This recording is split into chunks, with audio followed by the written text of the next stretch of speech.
I'm about to go.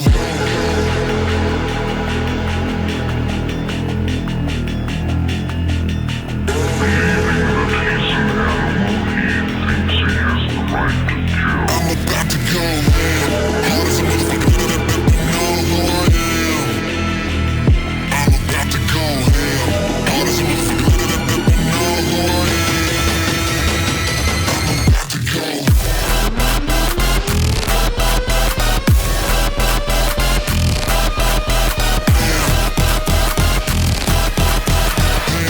Hard as a motherfucker, know who I am.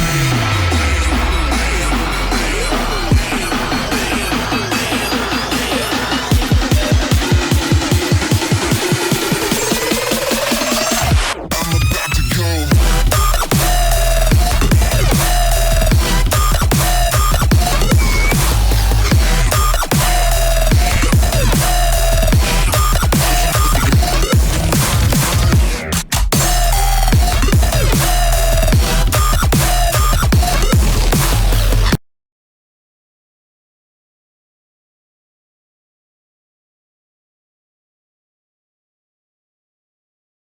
What's up? You trying to go solo today, Sean?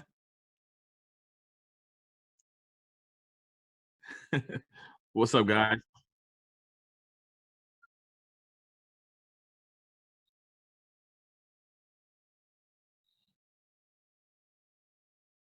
Man, it's going good, man. Just barely made it on time, but I'm here.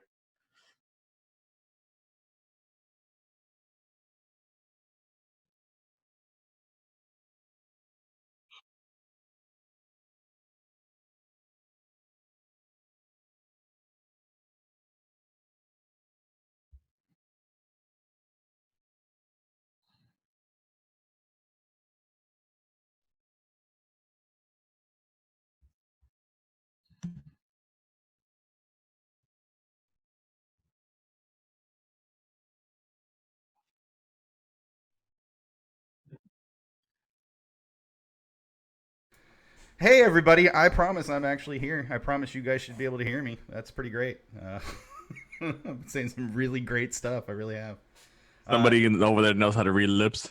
You know, it's hard to read my lips. They're like right at the bottom because of just where this camera is. That means that the skill level is just at the There, high there you level. go. Make it a little easier for you. No, I was just saying. Yeah, I understand the getting here at the very last moment type thing. That wasn't this week, but I've had weeks like that.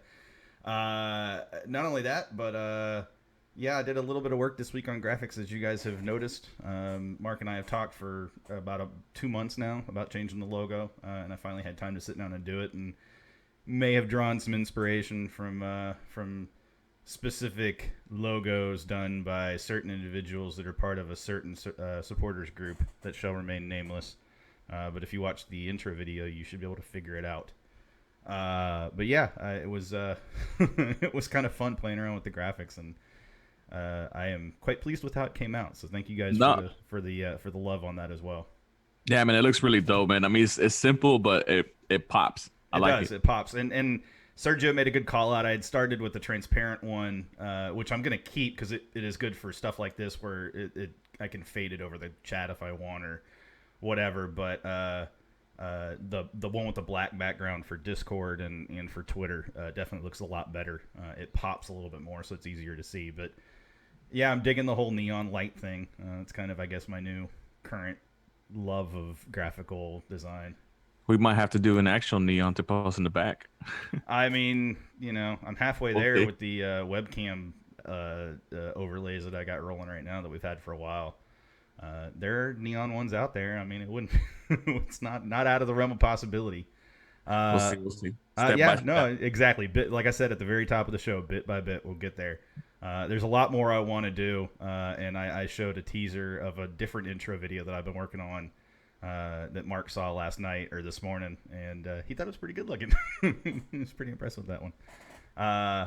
But guys, it has been a week since we last ran. As you guys are well aware, every week 7 p.m. Central. On this very YouTube channel. If you have not subscribed to this YouTube channel, first of all, what are you doing? Second of all, subscribe to this YouTube channel. Do us a favor. We're nearly halfway to 50. I mean, halfway to 100. Which, when we hit 100, as we've talked about before, that is our golden sweet spot. That'll get us our custom URL for YouTube, which would be for our channel, which would be amazing.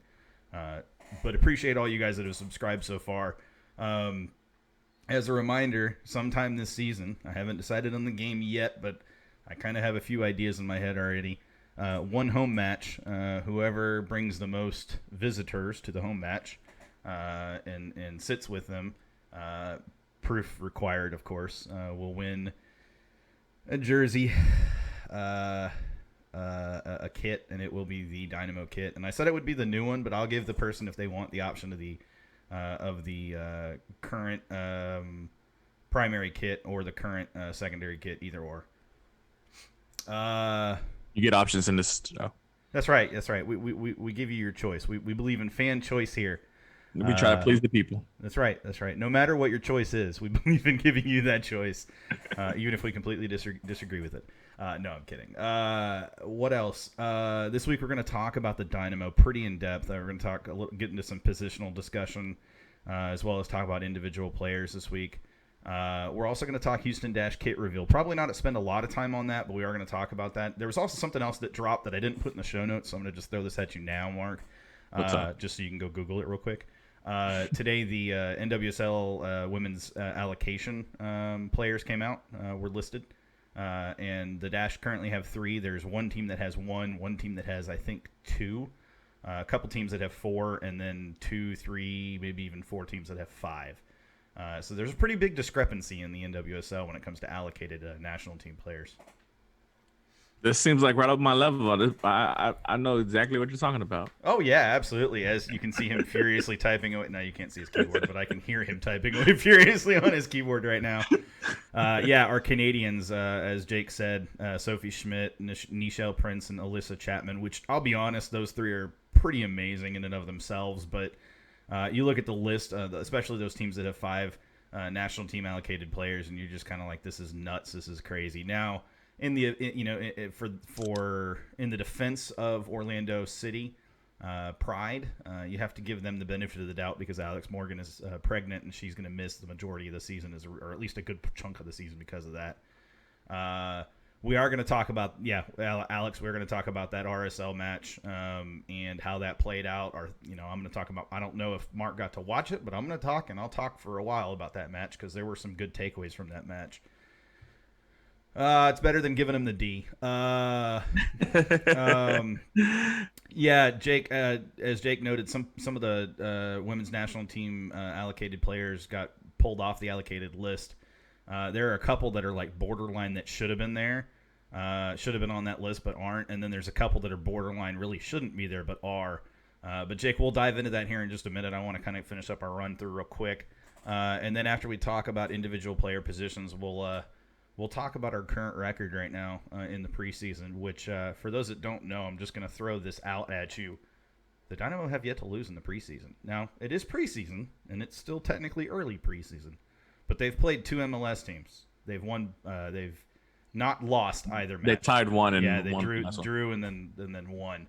But last match was rather convincing. Now, granted, RSL played a pretty lackluster lineup, all things considered. But all in all, I do think this is a team that's poised to do well this season. But we'll dive into that. But first, as I noted, it is time to talk Dash. So go ahead, Mark. So I just thought about this off top of my head right now. Given that contest that we're gonna do about with the jersey, what if I want a Dash jersey, man? Them Dash jerseys. Oh, I'm down for the Dash jersey. No, if you want a Dash jersey, I'm not gonna just throw in the Dash jersey. I'm gonna throw in a Dash hat or a Dash scarf, your choice. Yeah, that jersey looks dope, man. That's how we roll up in Generation Orange. I'm just saying. We don't discriminate, but yeah, man. Talking about that jersey drop, I mean that, man. It's one of those things where like. I know a lot of people, were really opinionated about the Dynamo drop in the jersey and obviously the way it looks and stuff like that. I don't know, man. Nike did a good job with the Dash. I mean, or whoever makes the decisions over there with Nike. but they did a really good job, man. I like the jersey. I like the way it pops. That orange just seems kind of just dangerous. Yeah, I agree. It looks. I'm going to use the word. It looks vicious to me. Is what it looks like. There you go. That's the word. It's got a match face on. You know, it's got that game day face look. Oh, for sure, for sure. And I saw a picture that Stengel posted on Twitter, and it was of her and Nichelle, and Stengel was just sitting there. She had her arms crossed, and she was just standing. They were like in the entrance tunnel, looking at the camera, right? And she just looked fierce with it, and she wasn't even going for a fierce pose. It's just that kit makes it like it pops like that. And Nichelle Prince, she had like a smirk on her face, and it was the like. I was sitting there, and I was looking at that picture, and I was going, that girl looks like she's about to run somebody over. Like, and she wasn't even like, you could tell they were not trying to look like hard. They were just taking a picture, and it was crazy. That's what happens when the drip is that hard, man. You don't even have to look hard. It's hard. No, that's what I'm saying. That's look. We're going for an identity for H-Town, and hashtag hold it down across both Dash and Dynamo this season. And you know what? If they're gonna go for a gritty, hard look for both clubs, or both teams, I am on board for that 100%. Absolutely, yes. Hashtag hold it down. Hashtag get hard. Maybe. Hashtag grind it out.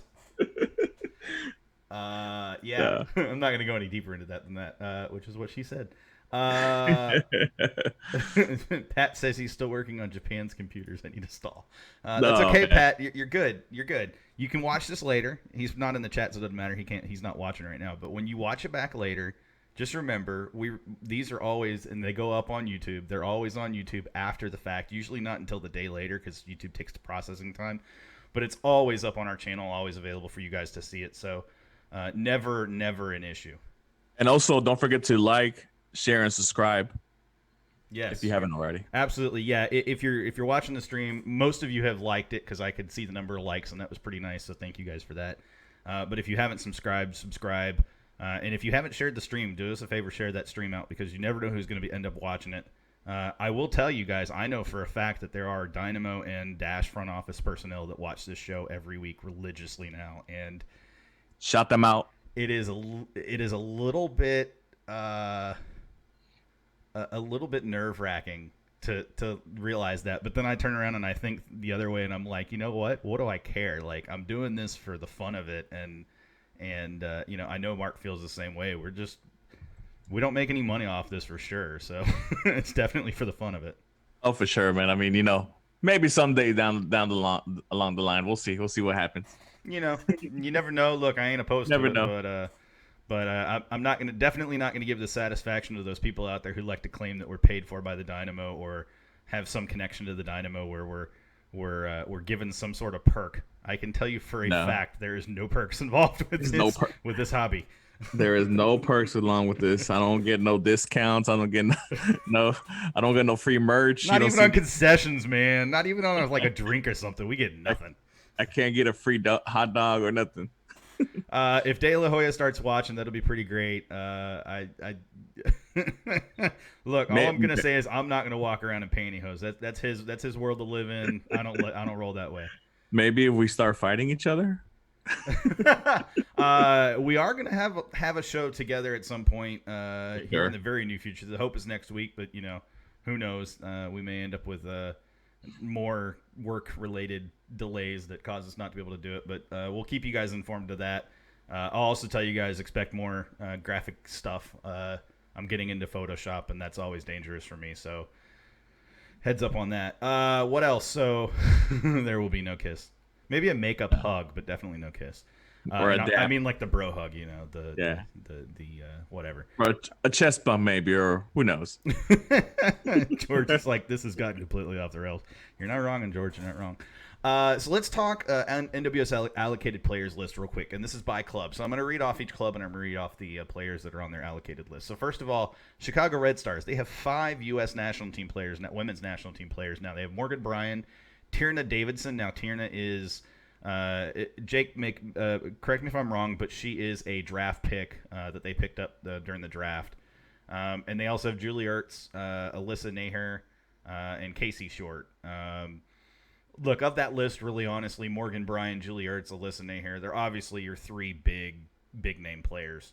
Tierna Davidson, she's going to be a fantastic player, but I can't believe she actually got on the allocation list, which perhaps it tells us a little bit of what the intent for Vlatko is going to be for the women's national team in terms of players that are going to play this year more for the women's national team, but we'll see, I guess. Then you got the Houston Dash. We mentioned earlier Alyssa Chapman, Nichelle Prince, and Sophie Schmidt from Canada. We already talked about all three of those. Alyssa Chapman's an outside back. She plays left back. Nichelle Prince plays top right, usually right wing or right midfield, sometimes center forward, depending on the need. And Sophie Schmidt plays center back or D-mid? Center back. No, she plays D-mid. She's not a center back. Jake, correct me. Center back, D-mid, both? Both. Okay, we'll go with both. Jake also says Davidson was drafted last year. That's right, 2019. Did she play? She played this year for Chicago, and she was pretty good, if I remember correctly. They had a pretty good season, all things considered. But moving on from the Dash, North Carolina Courage, they have Abby Kemper, Crystal Dunn, Stephanie Laba from Canada, and Sammy Mewis from USA, as we all know, Sammy. And then D-Mid, he says, for Sophie Schmidt. Orlando Pride, 5 players I mentioned. Ashlyn Harris, Allie Krieger, who has a star next to her name, which I think means she's probably going to drop off that list because she's retiring from international play. Alex Morgan, again, she's Pregos. Emily Sonnet and Shalina Zodorsky from Canada. We got Portland Thorns FC. We have Adriana Franch, Tobin Heath, Lindsay Horan, and Christine Sinclair. Then for the Seattle Reign, which this surprised me to only see that they actually have 2 allocation players, is Allie Long and Megan Rapinoe. I could have sworn they had more, but I know they did some trades this offseason. Sky Blue FC, Carly Lloyd, Mallory Pugh, and Kylan Sheridan from Canada. Utah Royals, Diana Matheson from Canada, still one of my favorite players in women's soccer across the entire globe. Kelly O'Hara, Kristen Press, Becky Sauerbrunn, Desiree Scott. And then the Spirit with, Allie Krieger is a newly allocated player for this year, which makes even less sense. Whatever. Washington Spirit, they have a single allocated player, which is Rose Lavelle. Look, it's Deanna Matheson. Matheson is she's a Wolverine player. I mean, she's short, but she owns that midfield, especially, in the attack part of the midfield. But I was surprised to see the Spirit only have 1 allocated player, and like I said, the Reign only have 2. But I think there's something to be said for that in that they've both drafted well the last few seasons. The Reign made a couple of trades that kind of helped that process as well. But I think there's some young players on both of their teams that could conceivably have been allocated players, but didn't end up on the allocated players list for whatever reason. NWSL also notes that 2020 NWSL regular season kicks off on April 18th, 2020. The Dash have that weekend off, which is interesting to have a bye to start the season. But as I understand it from talking to Keeper Notes, a.k.a. Jen Cooper, there are things in the works planned for that same weekend. So expect some fun that weekend. Mark, you aren't falling asleep over there on me, are you? No, I'm listening, man. I got you. April. Dash is not your thing, huh? It's okay. Look, not everybody can be into the ladies, all right? No. I'm into the ladies. It's not that I'm mistaken. But but it's just one of those things where, like you said, obviously a lot more about this process and how many allocation spots the NWSL teams are given. Is there a limit? A limit to what? How many national team players they can have on per team? No, there's not, but it looks like the limit is 5. Purely based on the numbers there. Obviously because the Dash have half of Canada's team on their team. So is that between Canada, USA, and I'm guessing the Mexican team, or is that overall all around the world? So there's a total of 32 players that are participating as Federation players in 2020, 23 from U.S. Soccer and 9 from Canada. Mexican women's national team no longer provides funds to this to NWSL to cover their players because they now play in the Femenina. Yeah, they got their Mexican own League, thing going. FML. Yeah. Which I think is really funny that they called it that. Fuck my life. Great acronym, yeah, great acronym. One note too for those that keep track of WOSO, that McCall Zerboni is no longer listed as an allocated player by U.S. Soccer, and she will be part of Sky Blue FC following her trade from North Carolina Courage. That's not a huge deal. It's just something to be aware of for those that follow WOSO. What else you got for us, Jake, for WOSO stuff? I know you got plenty to talk Dash and WOSO.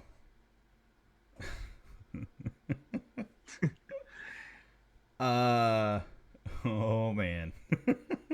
It's good. We're not gonna spend much longer on this. No. I mean, like I said, it's an unfortunate thing, that because usually I do try to keep notes and whatever and try to look up stuff. Yeah, I didn't give you any time either. Yeah, it's one of those things where, that's my fault. Unfortunately, Hey, look, you have until April 20th. Was that the date? April 18th. Well, actually, you have until like April 20th. I was gonna say I'm a little busy on 420. You have until April 15th to get your probably a little bit before that. Just do some research before April. You got time. For sure, man. I mean, and that's right. There is Olympic qualifying. The women's national team for both U.S. and Canada have qualified for Olympics. So both. See, I knew that. In the Olympics. Who else qualified for the Olympics? Oh, I don't know that. I know. I knew about the Olympic qualifying, obviously. But yeah. Thank you, Sean. I mean, if I can't throw you under the bus at least one show a season, I'm not doing my job right. Yeah. So, how about those Dynamo? How about those Dynamo? Yeah, we said we were going to talk Dynamo. We definitely should get into Dynamo. So let's start off first of all with I want, if you're in chat, and there's quite a few of you in chat, so it's really time to talk about your player that has stood out to you this preseason so far. We'll come back to that because I want you guys to be able to post those in chat. So right now the Dynamo are currently 1-0-1 in the Tucson Cup. That's 1 win, 0 losses, 1 draw. Like I said, they're undefeated in preseason currently. They drew New York Red Bulls 1-1 in the first match. Goal for New York was scored in the first half. Goal for the Dynamo was scored in the second half. The Dynamo beat RSL in their second match, which was on Wednesday, 4-0. All 4 goals came in the second half. Important notes from both matches: Mauro, Christian Ramirez, Memo, Tommy Mack. And who scored the other one? Was that Nico Hansen? It was Kiki Hansen. I mean Kiki not Hansen? Nico. Nico Hansen. Yeah, Nico Hansen. Nico, and it was assisted by Valentin, I believe. But no, you know what? Speaking on Nico, that goal that he scored, man. If you watch the build up to that goal, that build up was phenomenal. Oh. Yeah, he hustled. He's out there showing that he wants to be part of this team, and he deserves it. I think the way that he's played, he absolutely deserves it. I made note in my notes. Yeah, I noted in my notes that there was something I wanted to call out in particular, and I don't know if you guys have noticed, those in chat or Mark for that matter, but when the Dynamo come in the second half, they're a different team every time. When whomever is subbed on, and usually it's Valentin on the right and then Nico above him, when those two players in particular come on the pitch, the entire shape and pressure from the team changes. There's just this increase of a significant increase in bite to the team, to the attack, and some of that is just down to other oppositions making changes as well. But I think a lot of it is honestly Valentin and Hansen have formed a pretty good partnership there on that right hand side. And if I'm Tab and I'm looking at this team and I'm going, who do I want to start that first match of the season? I'm leaning real hard right now towards giving Valentin the start at right back and Nico the start at right mid. And then letting Memo or whoever is going to play that other side if Elise isn't playing, which he will. But if he's not playing, then whomever starts on that other side over there. But Nico and Valentine, they're just together right now. They look like such a great pairing. And to think that they're players that we got for pretty relatively inexpensive and, and did our thing to get is it's a pretty good sign. That's also great depth too. I don't think I would go as far as you as saying that giving them a starting 11 spot.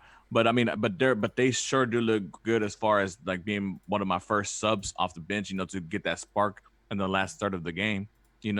Especially that's the thing about preseason. Like when you have these players playing the ones who are technically not the starters, or and when they can build chemistry, that helps. So when you bring on those subs, those last 30 minutes, those last 20 30 minutes or whatever, they already have chemistry within each other for playing together for so long. Well, I mean for such a fairly amount of time during preseason, that they have that comfort level where they can take advantage of the fact of they have defenders tired for running for 60 70 minutes already, and they can take advantage of that and push the ball forward to whoever they need to.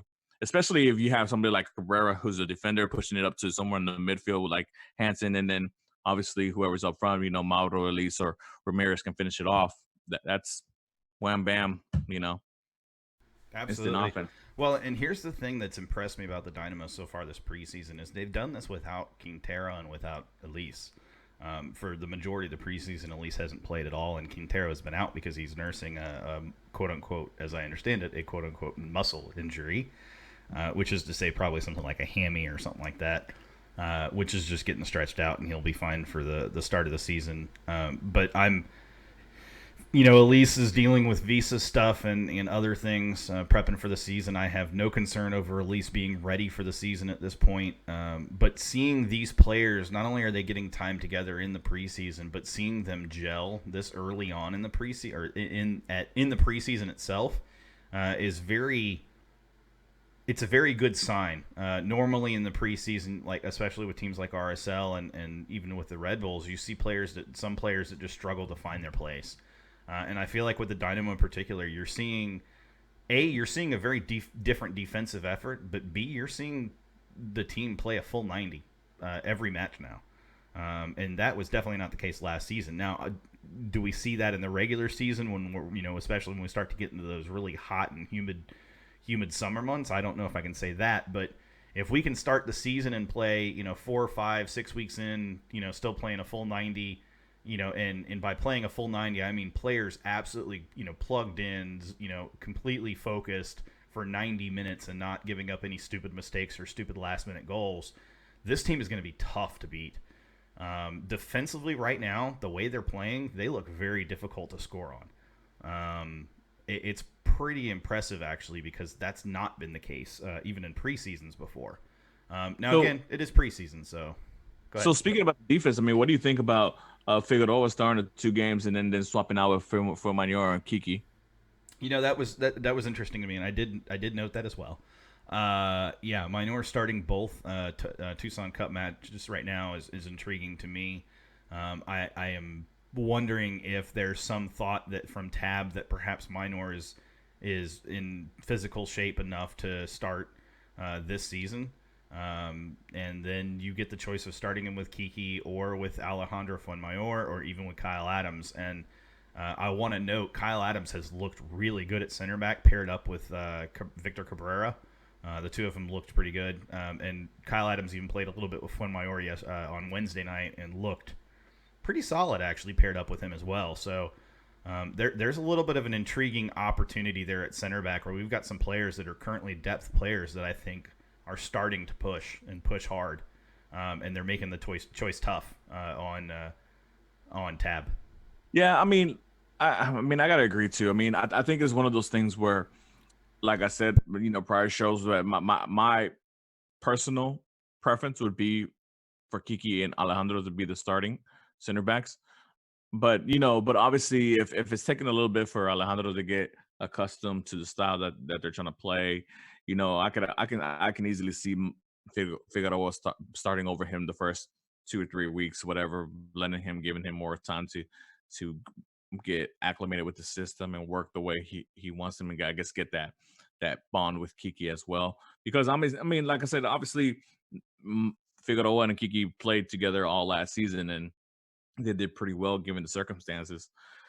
And I mean, there's no reason to say why they can't continue that. But obviously, you're not hoping for an entire year, another entire year of Figueroa when you have a 22, 23-year-old up and coming center back at your disposal, unless obviously injuries happen or something like that. But given all that, if he's available, you should be trying to Alejandro should be trying to push for that starting spot.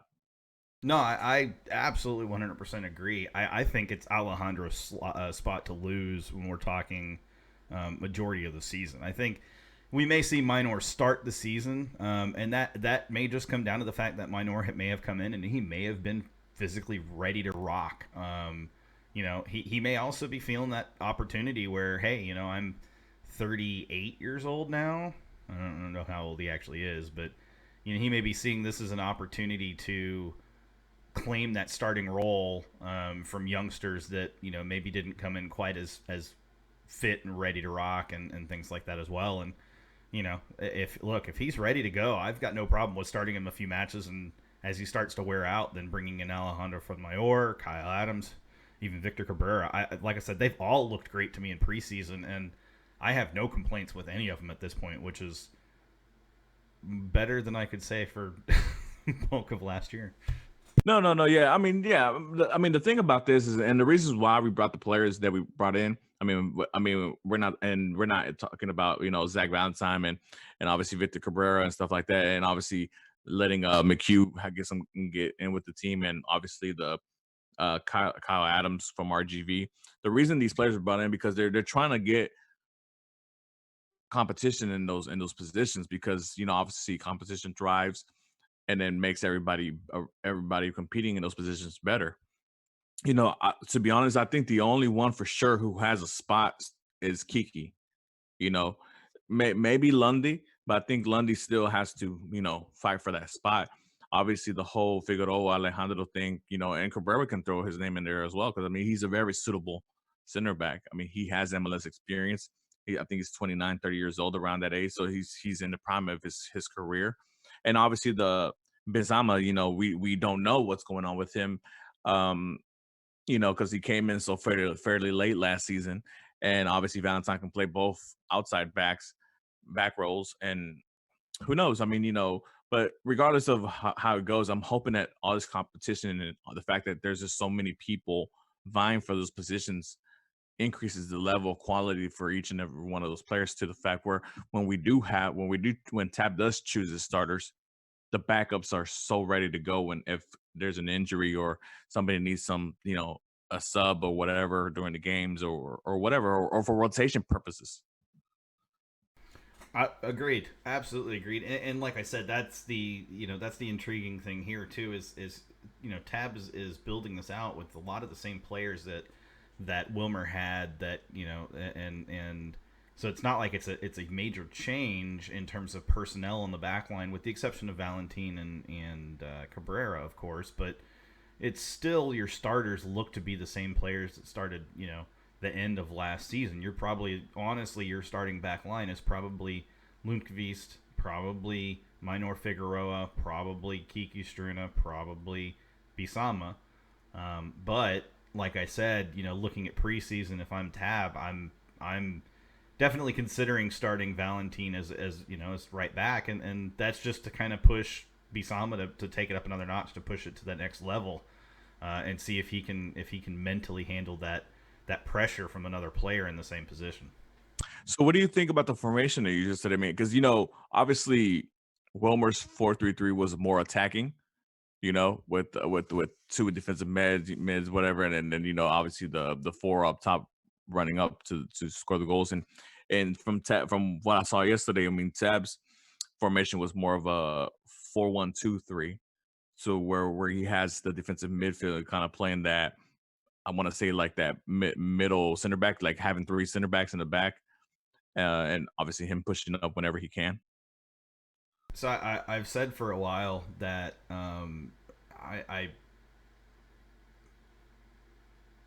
I've wanted to see this team play a 4-1-2-3. I have honestly wanted to see that because I thought that Vera staying back home a little bit more would prove to be better defensively and create opportunities for the attacking players to stay up the pitch and create mismatch opportunities, which lead to goals.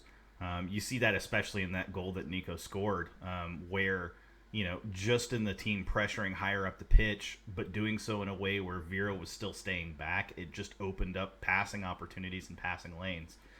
With that being said, what I am most looking forward to this season, and this match in particular showed me this team is still very capable playing even in possession this year. Whereas in years past, we've struggled in possession. We've not been able to maintain possession. This match showed me we have players that can possess the ball and do so still creating chances without creating terrible, counterattack opportunities going the other way. I thought we actually looked really good in possession. Yeah, I mean, yeah, obviously it's early in preseason, and obviously one of the Achilles heels that we've had the last couple of years is the possession game, and obviously if you're not above 50% of possession during the game, it's kind of hard to capitalize on those scoring opportunities because you're not being given that many opportunities to score because you don't have the ball that much, and you're basically always running backwards instead of forwards. So I mean, yeah, if they can get that focus and determination to make sure that they keep the ball and they don't lose it so easily in the midfield, and if that helps out with the fact that you only have one defensive mid and Vera that just basically just kind of kicks it out to either, well, in this situation, either Tomas on the right or Boni on the left, and then whichever way they go, those two just push it up and keep going. I mean, that I guess that could help out a lot, and hopefully it does help because obviously those two and obviously Boniak, but not as much because obviously his age is catching up to him. They're creative. I mean, they can provide the pass needed to get to the forwards and or to the wingers and hopefully start the goal scoring uh, dynamic that this team is looking for. I like what Jorge had to say there about this team is doing 1 to 2 passes all the way into the box, and he's a fan of that. And then he says no more kickoff and long ball to the corner play. Oh yeah, Stupid American League coaches, quote unquote. Yeah, the thing that can upset me more is, I mean, from if you're trying to catch somebody off guard, that's when you do those long kickoffs, to the across the pitch, whatever, or anything like that, because somebody, I guess, failed an assignment and somebody got behind somebody. But if you're doing that on a regular term basis, then it's just not gonna go right for that team. So And yeah, I mean, look, Elise is fast. Quintero is pretty fast himself. I mean, there are times when we can lump it forward and tire defenders out by making them run to keep pace with fast players like that. But the other thing to keep in mind, Jorge, this preseason is right now we really don't have the personnel to play that over the top game. With the exception of maybe Morrow in the center of the pitch, and you're not really trying to do that in the center of the pitch. You're trying to do that on the outside flanks, and no Elise, no Quintero. Tomas is not going to be that player to play that way. Memo's going to try, but he's really not that player to play that way. We all know Tommy Mack is not the player to play that way. We know that there are other players that they're just not built to be that type of player. Nico Hansen certainly could be because he's fast enough. That guy's got some wheels on him. yeah, he could be. I think I hope that he's really obviously with the game yesterday he capitalized on his opportunity, and hopefully he gets a couple more chances here down the road because it's one of those things where obviously his acquisition last year was kind of under the radar because we got Christian Ramirez and then the whole Benzema thing and all that stuff going. So he was kind of like the unknown. And we saw him play a couple of minutes late last season. I mean, didn't really show us much, and I hope that Tab is gonna put him in a position to succeed, whether if it's at something as a sub or maybe him shadowing Elise or if he's gonna be a right mid shadowing that whoever that player's in that position. from either U.S. Open Cup games or when somebody needs rest, he can be counted on to come in and create that spark. Because I mean, he does have the speed. Obviously, like with Memo, he's quick on the pitch, but he's not fast. There's a difference between when you're playing a game, somebody's quick in the game, but they're not necessarily a fast player. Like like at least he's lightning fast. We know that guy can run for miles, and quickly. But and Memo, he's quick. He has those little bursts where he can make a move and shift the player and shift the defender to the left side while he's going right, or vice versa. And and then if you got another player coming off the bench like Hansen who could do the same, or he can outrun somebody, or do those swift little moves where they can get them off their back, then it's just more ammo to the ammunition for the Dynamo to be able to score goals and hopefully create more scoring opportunities. Oh, absolutely. And I look at our attackers, and what I'm seeing right now, and Jorge called that out. He said it's more technical right now and it's working out. That I think that's something that Tab is enforcing. He wants to see more technicality out of these players. He wants to see more technical capability because our approach, especially with the counterattack style that Wilmer was employing, was we're going to run, and we're going to run at you until you're tired. And we're going to keep running at you. And that's great, but the problem is you have to have some level of technical skill on the ball. And our players are set up, if given the opportunity and they can show that they have that technical prowess on the ball, that we can create some pretty interesting mismatches, along the defensive back line, with players moving forward and defenders pulling out or staying deep, staying narrow or whatever the case may be. We create opportunities, and we're doing that in this preseason, and we're doing it in ways that have me excited because it's not the same old. You can see the difference having Tab as a coach is having on these players, it's having on the offense. And Jorge calls something out that was said during the broadcast by the RSL broadcaster. The offense is, or I guess it was an RSL broadcaster, but the offense is running through Memo, and that is probably going to be the best decision. But that's, and Mark, you reply to that with, at the moment, but Memo is playing in Quintero's position. But that's kind of the point, though. If Quintero is the player playing there, and he's the one that's running the offense from that position, that frees up Elise to make some really pointed runs into the box. It frees up runs for Tomas to play balls into the box.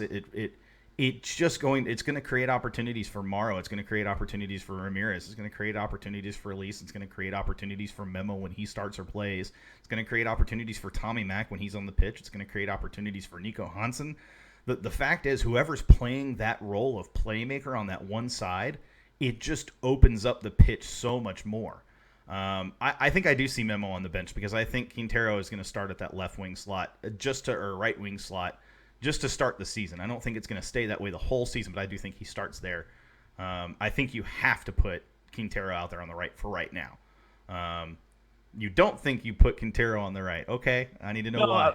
Well, look, his strongest suit is on the left. I mean, that's from all the years I've seen him play.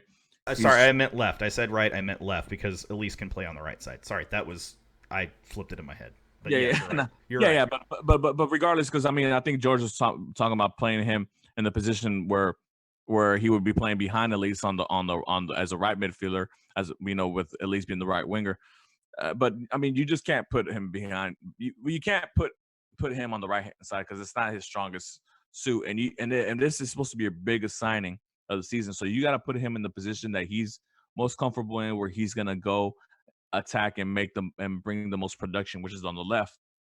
And that's what you're basically doing, because I mean, he's basically replacing Kyoto, and you're putting Quintero on there, and that's where he's supposed to go cause the havoc opposite Elise, because without a doubt, teams are going to be focusing on Elise. Elise is the main focal point for each team that comes in and plays the Dynamo. The whole thing is, if the Dynamo are going to beat us, they're going to beat us, but not with Elise.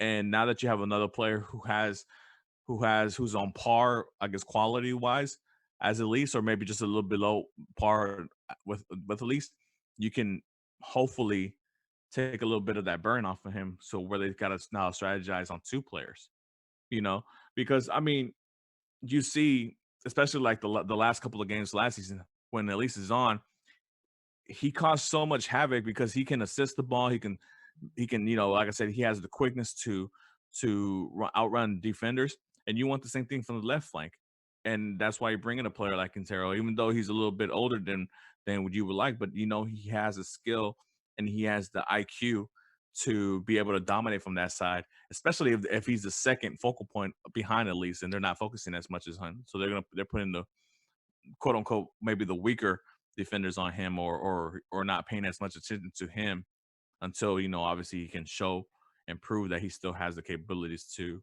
distribute, to score, and to cause havoc from the left. Absolutely. Like I said, I mean, I don't, it doesn't matter to me who the offense is running through in terms of individual person. I think the key is you need to know who is running the offense. You need to know that player that you want to get the ball to, and that player needs to know then who his outlet passes are going to be to. Now, go ahead. Now, I mean, I know a lot of people here, and a lot of the Dynamo community and fans, they love Memo because obviously Memo is, homegrown, right? And he's one of those players that we just want to see succeed. I can absolutely see him playing behind Quintero and Boney's position if they go that formation where he's the left midfielder. I can absolutely see him play that position because he can hold the ball, he can distribute the ball, and then when he needs to, he has more speed than Boney to where he can go and push the ball up. And as we've seen, he's not scared to shoot from outside the box. If anything, I think he really enjoys shooting from outside the box. So that just gives you another weapon from outside the 18 that that could be a possibility from goals coming from other areas. Well, and you think about it, that's been one of our struggles, consistently over the last few seasons, really since we've had Elise, is that there's really not been somebody to pull that pressure off him. When there has been, when Kyoto was on, Elise was an absolute beast and he was unstoppable.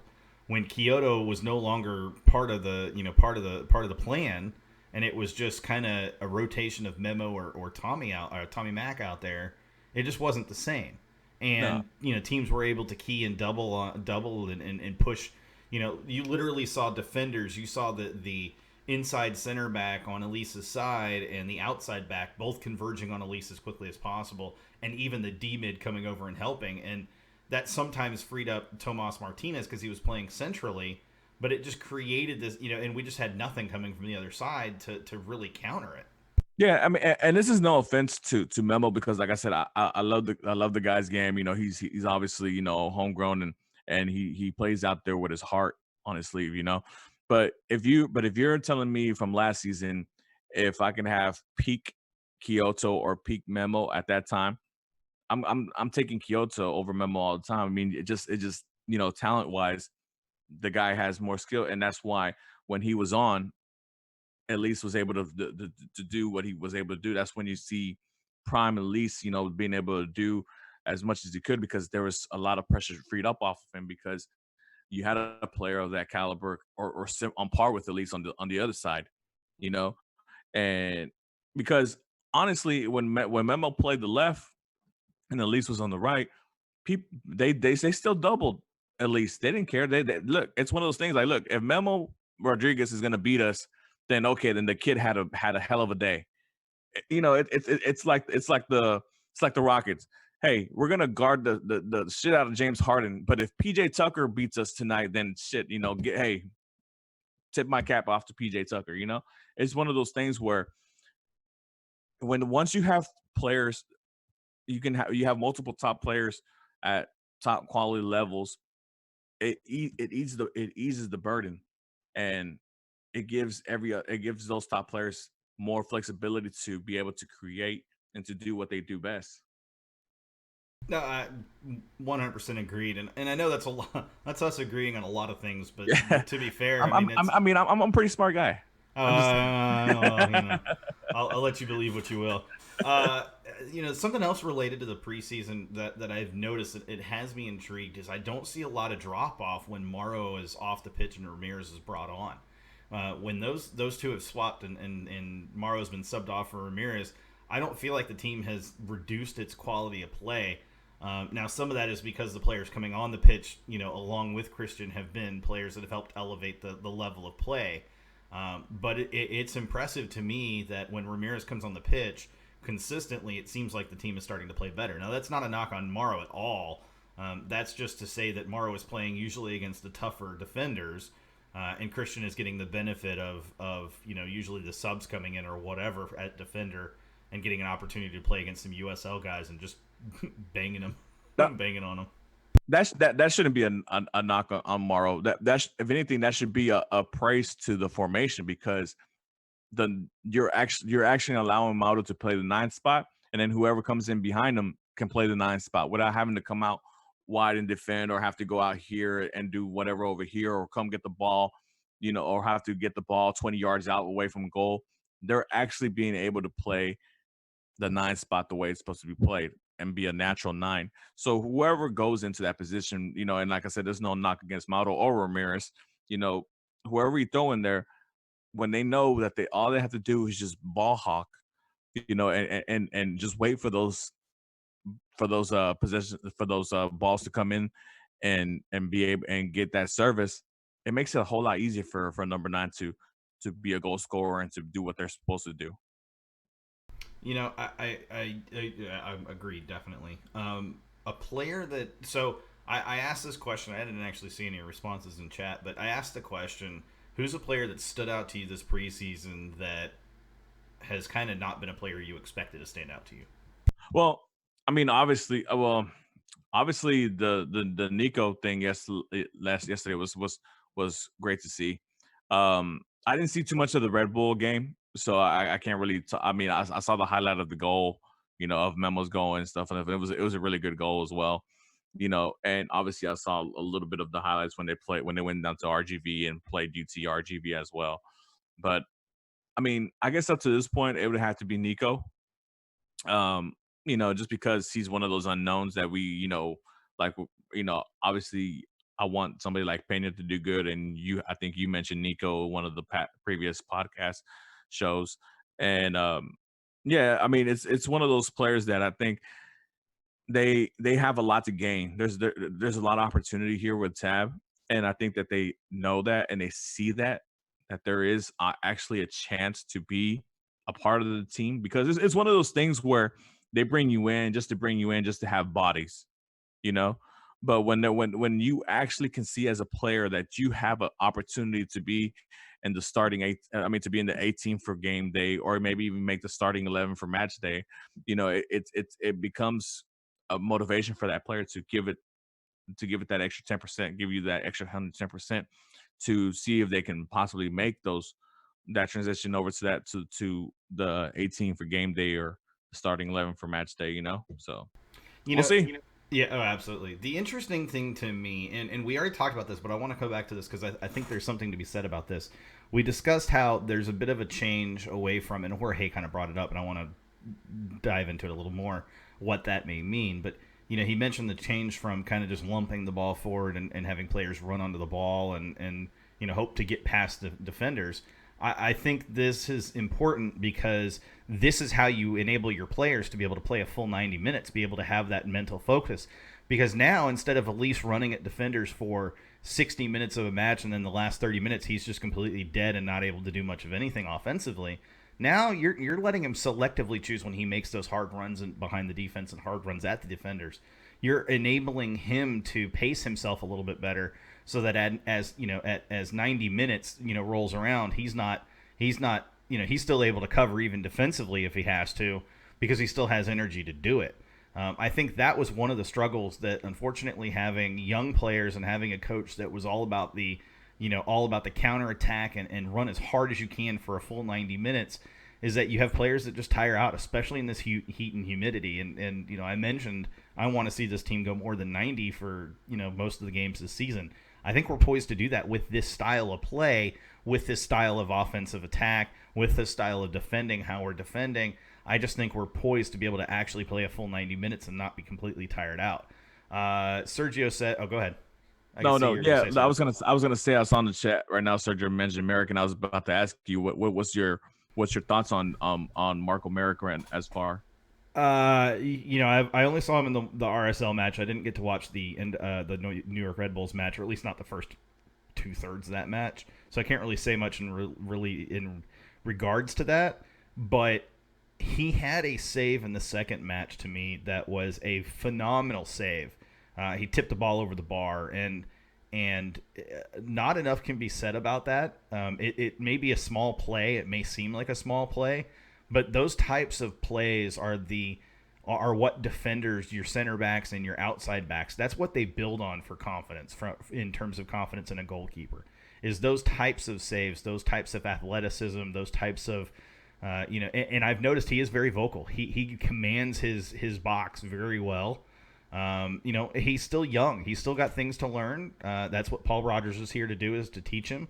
But I think all in all, he is probably as good as advertised. And I know a lot of people knocked on his goals against record, but to be fair, there's not a lot of keepers in Europe that have, especially in the lower divisions, that have great goals against records. And if they do, they're usually being looked at by Premier League teams, not MLS clubs. It's one of those things where, as a goalkeeper, well, let's just take the two center backs and the goalkeeper, right? That trio right there, they have to build a strong connection and trusting within each other, because there's going to be some times where Kiki and let's say Figueroa, and just because he's starting, they say they just mess up and somebody gets by them, and if they know that they have a strong goalkeeper behind them, that can make great saves like that, or play big, as they like to say, it's reassuring to the center backs, and obviously you pay it back the same way, where those center backs are able to come back and run back and make sure that they defend, the attacking players as best possible, because it's hard to go one-on-one as a goalie against a top level attacking player. It's not, there's very few goalkeepers out there that can really stand up one-on-one against a quality goal scorer. I mean, the one that comes off the top of my head is Jan Oblak from Atletico Madrid, but that's the top level goalkeeper in the world. Arguably the best goalkeeper in the world right now. But very rarely. I mean, you can go Manuel down. Neuer has a word has a desire Man, to have a word with you. yeah. Nor maybe 5-6 years ago, but not now. Oblak is he's a I'm kidding. Neuer's not. yeah. He's too aggressive at times. Yeah. Well, yeah. He tries to play that South American style of goalkeeping now, where he's trying to nutmeg people now. But it's one of those things where he's still young. We forget that he's 22, 23, I think. So he still has a lot to learn, and he's still adapting. I mean, this is only the second game he's played with the squad. I don't think he played too much in the RGV game or whatever. But yeah. So I mean, he has, like, Marco Maric from right now to Marco Maric from at the end of the season is going to be a huge difference in my opinion. I think it's going to be a huge difference. There's going to be a lot of growth. So, I'm looking forward to seeing how well he adapts to MLS in the game, and how well he commands the lines and commands just commands everyone when it comes to the defensive side of the ball.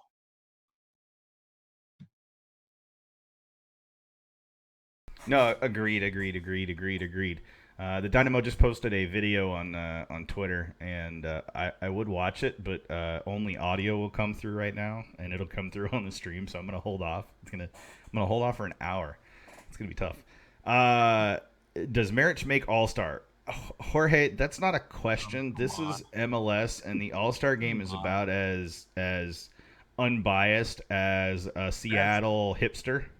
For those who don't know me, I'm a little bit of a betting man. I like to partake in a little gambling, but if someone else other than Brad Guzman is not the starting goalkeeper there, then something totally went wrong. He probably got injured the first game and is out for the season. But I mean, you kind of have to just already jot down Brad Guzman's name as starting goalkeeper for the All-Star game, right? Yeah, Brad Guzan is definitely going to get it. I mean, it's almost a guarantee at this point. And if he doesn't, then it's going to It'll, be it'll, it'll, it'll be Blake from Philadelphia. yeah, Andre Blake, or there's a keeper in God, LA's keeper, not the Galaxy, the other Oh, one. the new one, the new guy that Yeah, came in. their new Premier. guy. He'll I probably don't be know. the one to get it. Yeah, I mean, obviously, if he's having a great season, he's with a good team, But Look, it's LAFC. It doesn't matter yeah, if he has a good season. There's two things going for LAFC. Number one, they have a massive fan base. Number two, they score so many goals that his play is overshadowed. That works to his advantage because as a goalkeeper, you want to be the guy that nobody realizes has been out there because it means he's going to face the fewest shots in the league, almost guaranteed. And there's going to be people out there that are going to be like, "Oh, that makes him the greatest goalkeeper ever." And the reality is, no, that makes him just the luckiest goalkeeper ever. yeah. But but for me, it's either Guzan, Blake, and maybe a far distance, a far third, Sean Johnson from New York FC, New York City FC. Yeah, I like what Cisco had to say. He said, "Are we talking about the same All Star game that a few English players made without having made a single appearance in MLS?" Yeah, that would be the same All Star game. That's that same one. I mean, like I said, I mean, I can already write you the All Star starting 11 right now, and we'll see. I'll probably miss about one or two players at most. But anyways, that's not near here nor there. But yeah, like just going back to Merrick, I mean, like I said, it's one of those things where I'm gonna be interested to see at the end of the season how far he's progressed and how far along he's come because he has all the physical attributes. That dude is huge, man. That dude when they say play big, that guy plays big. He's a younger version of Joe Willis appearance wise, physique wise. Not. Hopefully, he has more skill than Big Joe, but I guess we'll see. Look, he can start the season having the exact same skill level as Joe Willis as long as he's improving this season throughout the For season. sure, for That's sure, all for I'm sure. looking for, right? Is the kid's come in, he's playing decent enough in my opinion. He's like I said, he's had one good save that I saw, firsthand, and I went, wow, that was pretty damn impressive. No, if he gives us Joe Willis level play, but with like Tyler Derrick athleticism and at the goal, I think I'd be okay with that. For his first season, But obviously, I want progress, because I mean, he did, they did scout this player as a young goalkeeper that has a lot of potential. So obviously, his ceiling is a lot higher than what Taylor Derrick or Joe Willis ever had. So, but if for the first season you're getting a mixture of the two where he got the physique of Joe Willis, but the athleticism of Tyler Derrick, then I think you got something there. Absolutely. Look, tall goalkeepers are a dime a dozen, but tall goalkeepers with athleticism are not. Yeah, sure. So there's something, and you mentioned this earlier, and it ties into the conversation we're having right now. But I want to point it out as well. We mentioned how having a goalkeeper that makes those kinds of saves, it gives you confidence as a defender. There's something you pointed out, and I want to touch on that for just a second longer because I think that ties into a bigger overall difference we'll see this season as well. When defenders are in a position where they make a mistake and they're having to try to cover for that mistake, or they're having to recover from that mistake, they're more likely to foul and to give up potentially a PK or a free kick in a bad position, or a yellow card or a red card, God forbid, something of that nature when they don't have that confidence in their keeper. We've seen it the last couple of seasons. This season with Marich behind them, if those defenders can get confidence in Marich, then they're less likely to make those types of fouls. They're less likely to focus on stopping the offensive attack and trusting that their keeper can cover for those mental mistakes, and then that just builds the team up confidence wise to be able to bounce back from those mistakes, which was something they struggled with tremendously last season. Was just a lack of confidence in their ability to overcome small mistakes. No, for sure. I mean, and it's like I said it earlier. I mean, the greatest defenders make mistakes and they get beat. That's why there's world class attackers, right? But it's what the goalkeeper is able to do after those center backs get beat that shows the level of confidence and trust that those center backs can have for a goalkeeper and determine whether or not they have to be a little bit more aggressive coming back, and thus causing a foul in the box and maybe a potential penalty kick. But if they have that confidence in Merrick and they're able to, okay, we got beat, but we know we got a beast behind us that can take care of that. Obviously, like I said, when a goalkeeper is going one on one against a quality level attacking player, I mean, if a goalkeeper can win 30% of those those confrontations, then that's great. That's a good goalkeeper because there's no way a good attacking player knows how to angle it, knows how to kick it, knows to go and chip it, knows to go underneath his legs or whatever. It's just it's a very hard task when it's a one-on-one position, and when it's just against a goalkeeper. Yeah, absolutely agreed. What else you got for us, Mark?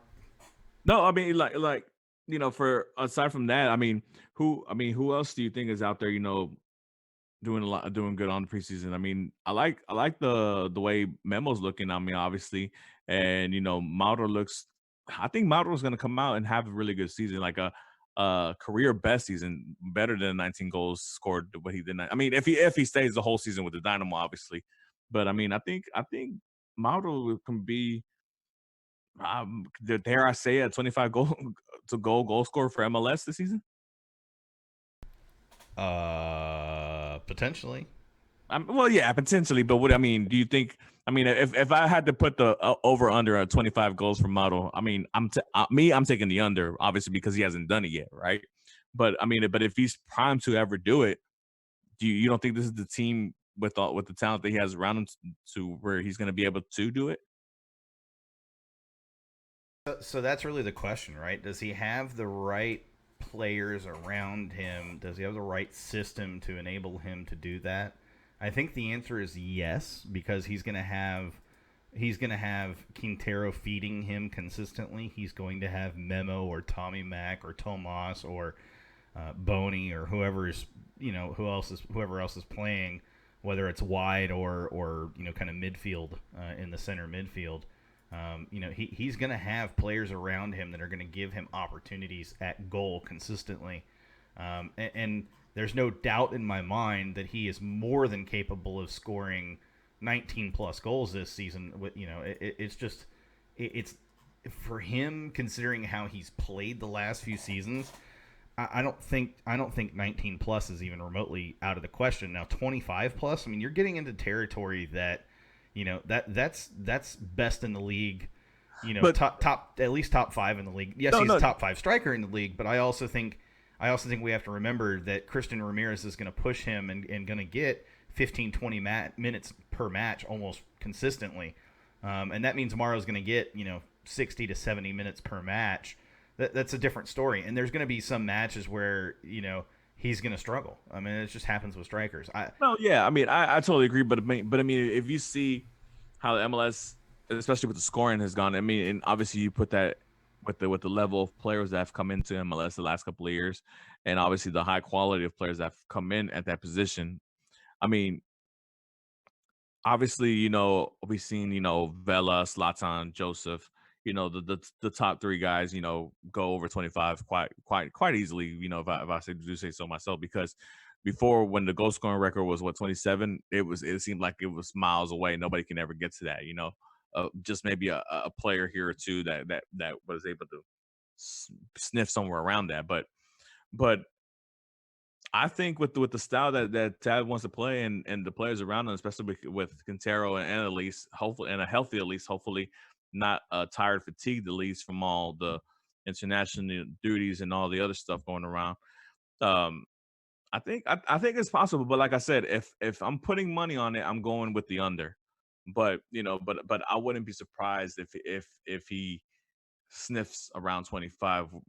Could that be 23, 24 goals? Yeah, obviously I would take that in a heartbeat, and that'd be great. That'd be a fantastic season for Mauro. And obviously that would put Europe at buzz for him for the upcoming upcoming windows and stuff like that. But yeah, I mean, I don't see it as something that's impossible as I would have maybe a couple of years back. If you kind of catch my drift. Sure. Yeah, I mean, it's I wouldn't call it an inevitability, but there is always a possibility, especially with the way this attack is built. But I think I'm going to agree with a lot of the guys in chat. there's just too many potential goal scorers, playmakers, creative options this season that it doesn't have to just be Morrow and Elise. And I think No. that's kind of the difference, right? Is this season there's a lot more opportunity for other players. There was something I saw from Morrow late in last season, towards the end of the season, where he was playing a different kind of game where he would get a goal and then he was trying to be unselfish and he was trying to create opportunities for other players, almost to the detriment of his own playing ability. And I think we see a little bit more of Morrow doing that again this year, where he's trying to be a true playmaker as well and offer opportunities to other players because he's such a team player. I don't know. I don't think 25. I mean, 25 is achievable, but I don't think he achieves it only because I think, you're looking at a pretty heavy spread for goal scorers this year. I think we see Quintero with, and people are going to laugh at when I say this, I think we see Quintero with probably 17, 18 goals. I think we see Morrow with 18, 19 goals. I think we see Memo with 5, 6, 7 goals, somewhere in there. I think we see Elise with probably 10 to 12 goals and 10 to 12 assists. See, now the Quintero 17, 18 goals that you said, that would be that to me seems a little bit, I was thinking Quintero's taking every penalty. You want to try again? Well, I mean, I don't know. You're like, okay, that changes things. No. Hold on. I don't know about that. I don't know if that's set in stone. I mean, I think it's probably set in stone. He's our best penalty kick taker. There's no doubt. Well, I mean, look, I understand that, but there's also levels to it where you have two top-notch players in Mauro and Elise that's been with the club for multiple amount of years already, and who sure. Let me make it real easy for you math-wise. Kubo Torres had 15 goals. No. Season. Yeah. No, hear me out. Go ahead. He had 15 goals. 2/3 of those goals were scored as PKs. That's Quintero this season. Look, 17, 18 goals. That's 2/3 of his goals are coming from PKs. It means he's got to score 6, 7 goals on the run of play. That's not impossible for Quintero at all. Yeah, but like I said, I'm not too sure that he's taking all the PKs. I mean, like I said, well, I guess we'll see. I guess we'll see when a PK comes up because, it's one of those things where Mauro's very capable of taking the PKs, and Elise obviously is very capable of doing the PKs, so it's one of those things. Now, obviously if you do Have you and that, I watched the same Elise taking PKs? Because well, I mean, but I've seen a different player taking PKs than you have. No, yeah, but I mean, but it's one of those things where you practice and you get better, right? Of and course. if he's showing improvement, I mean, because you're thinking about at least a 22-year-old at least, that was taking those PKs. He's obviously a year more older, more mature, more experienced, player, and hopefully that experience helps him out if he's given the task of taking penalties. But even then, if Quintero is playing and taking all those PKs, I'm thinking, maybe in the realm of 10 to 13 goals for him for the season. I'm thinking his assist numbers are going to be outrageous. I'll give you that. I'm thinking he's going to be for sure double-digit assists. If he's not over 10 assists by I want to say by the start of, I don't know, maybe by All-Star game, then I think something's going on. Something's happened. But I'll give you that. I'm expecting like a 15 assist there, or maybe even more, I mean, I'll give you that, but I don't know about 17, 18 goals from Quintero. That's the kind of, I mean, if it happens, yeah, great. I'm not gonna sit here and be like, no, I don't want him to score, 17 goals. But yeah, if I had to choose between the two, I would take the Model 25 over the Darwin 18. I mean, you do you, Mark. You do you. I'm just saying, I think Quintero's in the position where there's going to be plenty of opportunities for that to happen. And I think the difference is to start the season, at least for probably the first 7-8 matches this season, I think we see a lot of teams still doubling Elise. And I think they're going to put more pressure on Morrow physically. And that's going to leave Quintero. That's going to leave Tomas. It's going to leave whoever's playing that kind of midfield role open for some bombs, for some bangers, baby. And Quintero's not afraid to take a banger. He's not.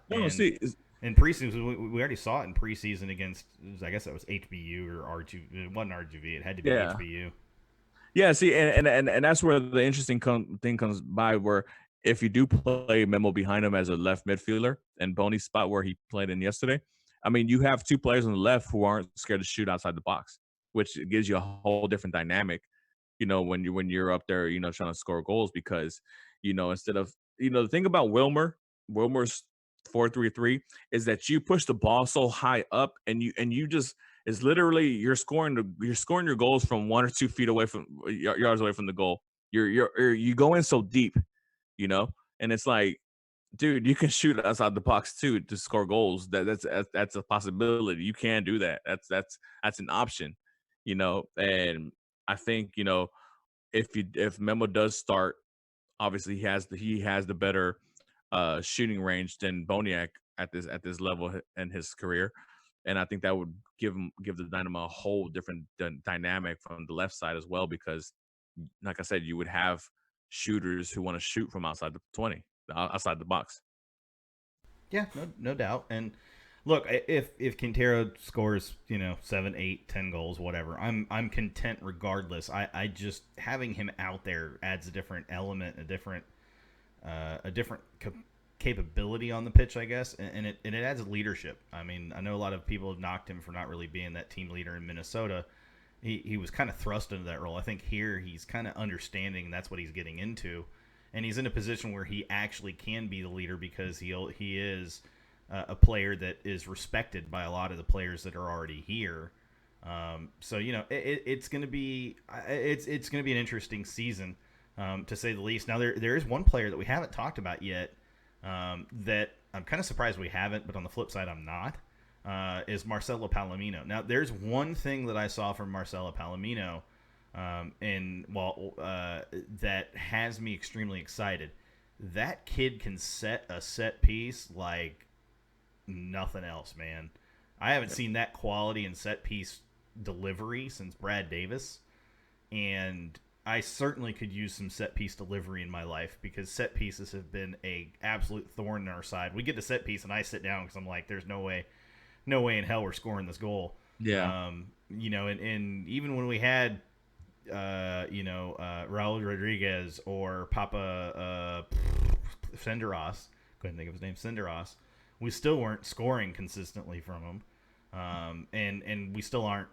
I don't think we still will this season. But the fact that he can serve him up like that, that's a player you have to have on your bench. That's a player who at the late in matches can come on and be that difference maker. You get a set piece late, you bring him on, you let him take the set piece opportunity.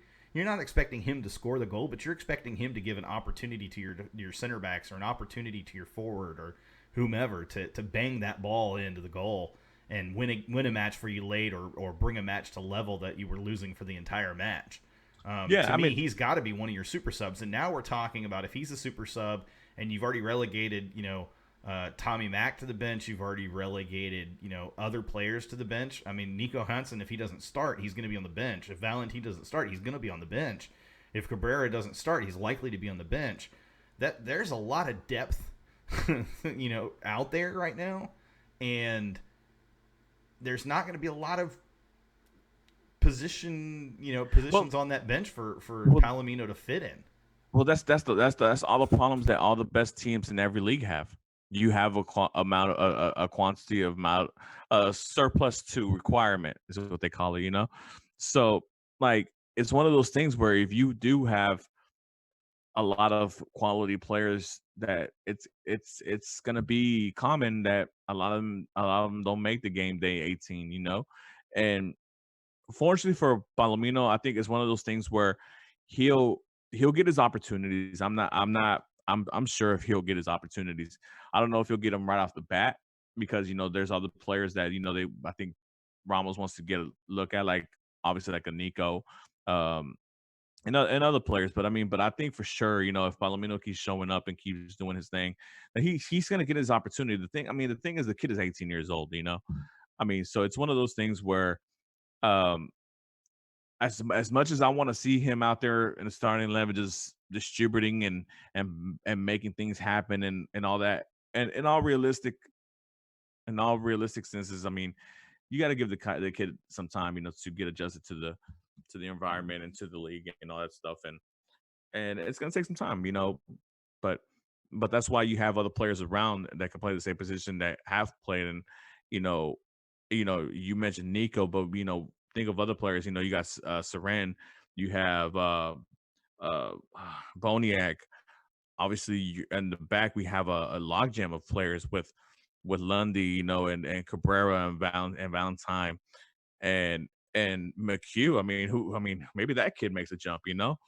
And Adams from RGV. I mean, it's just there's players all around, and obviously because we have such a a strong connection with these players that we want to see all of them succeed, but realistically, you know, one or two of them are going to fall from the wayside, and unfortunately, there's not going to be a spot available for them, and they're going to have to go play RGV, or they're just going to have to play the U.S. Open Cup matches, or unless there's an injury, they get some minutes or stuff like that.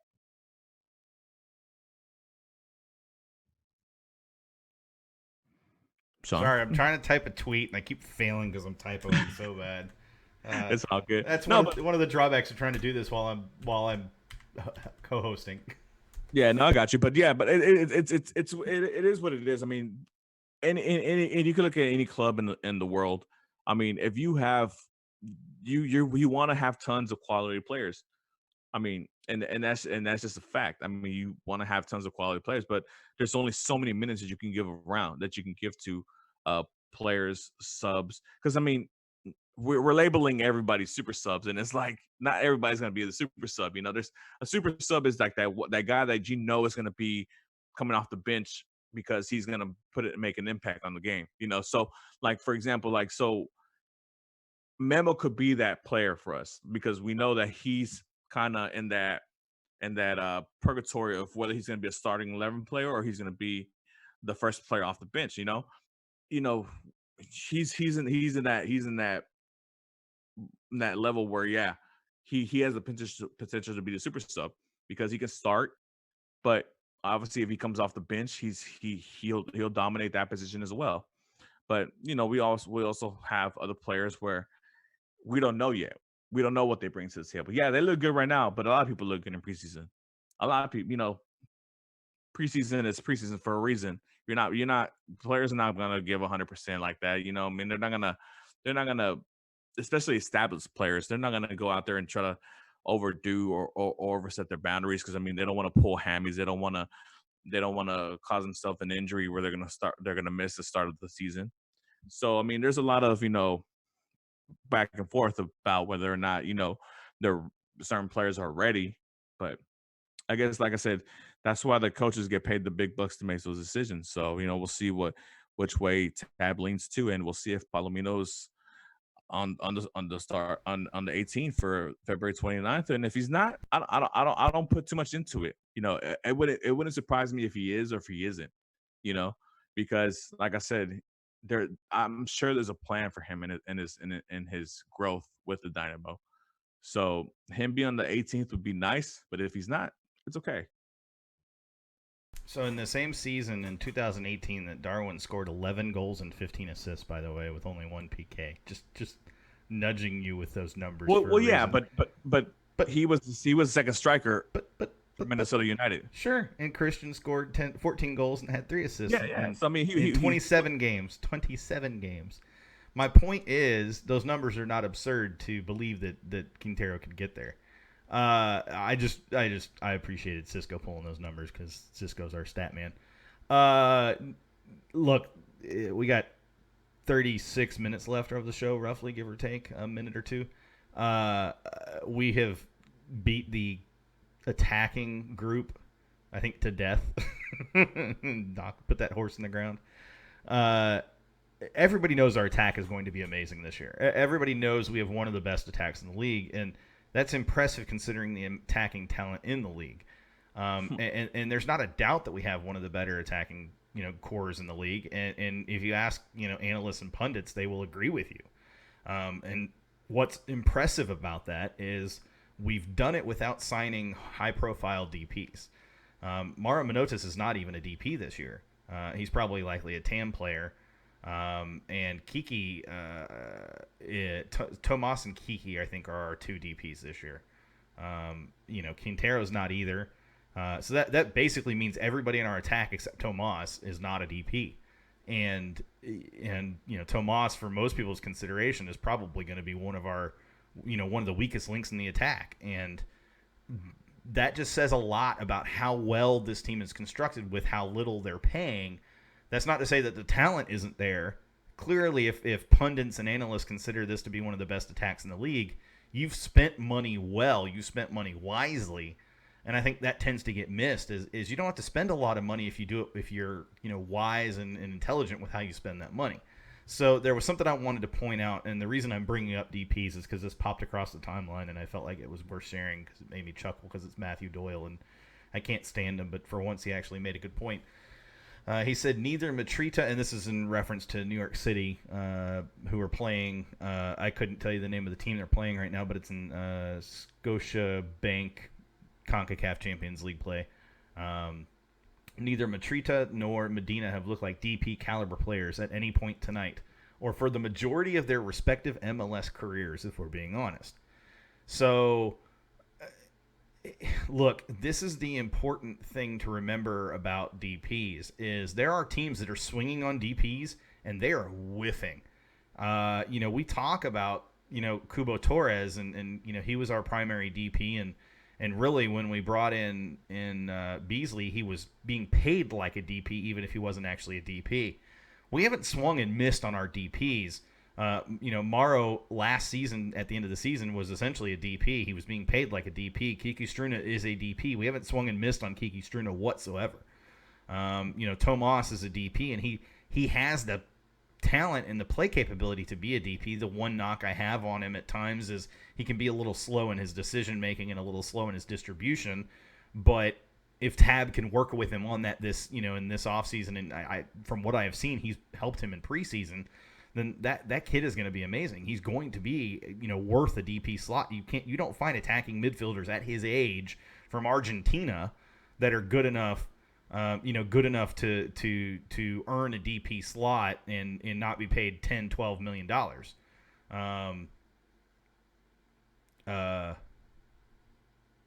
Sorry, I'm watching chat, right? Getting lost in chat. I got to stop reading chat while I'm talking. It distracts me. But no, it's just that's my thing though when it comes to DPs is everybody says DP. Yeah, it's because of his transfer fee. We pushed it. No, and I gotta agree with you. This is what this is what I've been being the box about. Like, I mean, when it comes to Matt Jordan and the players that he brings in, if you can only imagine if Matt Jordan had the budget that LAFC gives their general manager or LA Galaxy, I mean, imagine what he'd be able to do, right? But I mean, he doesn't, and he does really well with what he's given.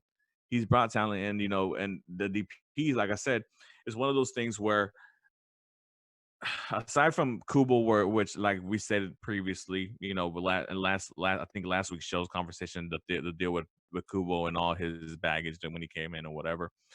The DPs that we've gotten, even though they've been on the lower end side of DP quote unquote money, we've done really well. I mean, it's one of those things where when Boniek came in, he was a low level DP, but he did his part, he did his thing. Those first 2 seasons, he was a beast, he was a monster.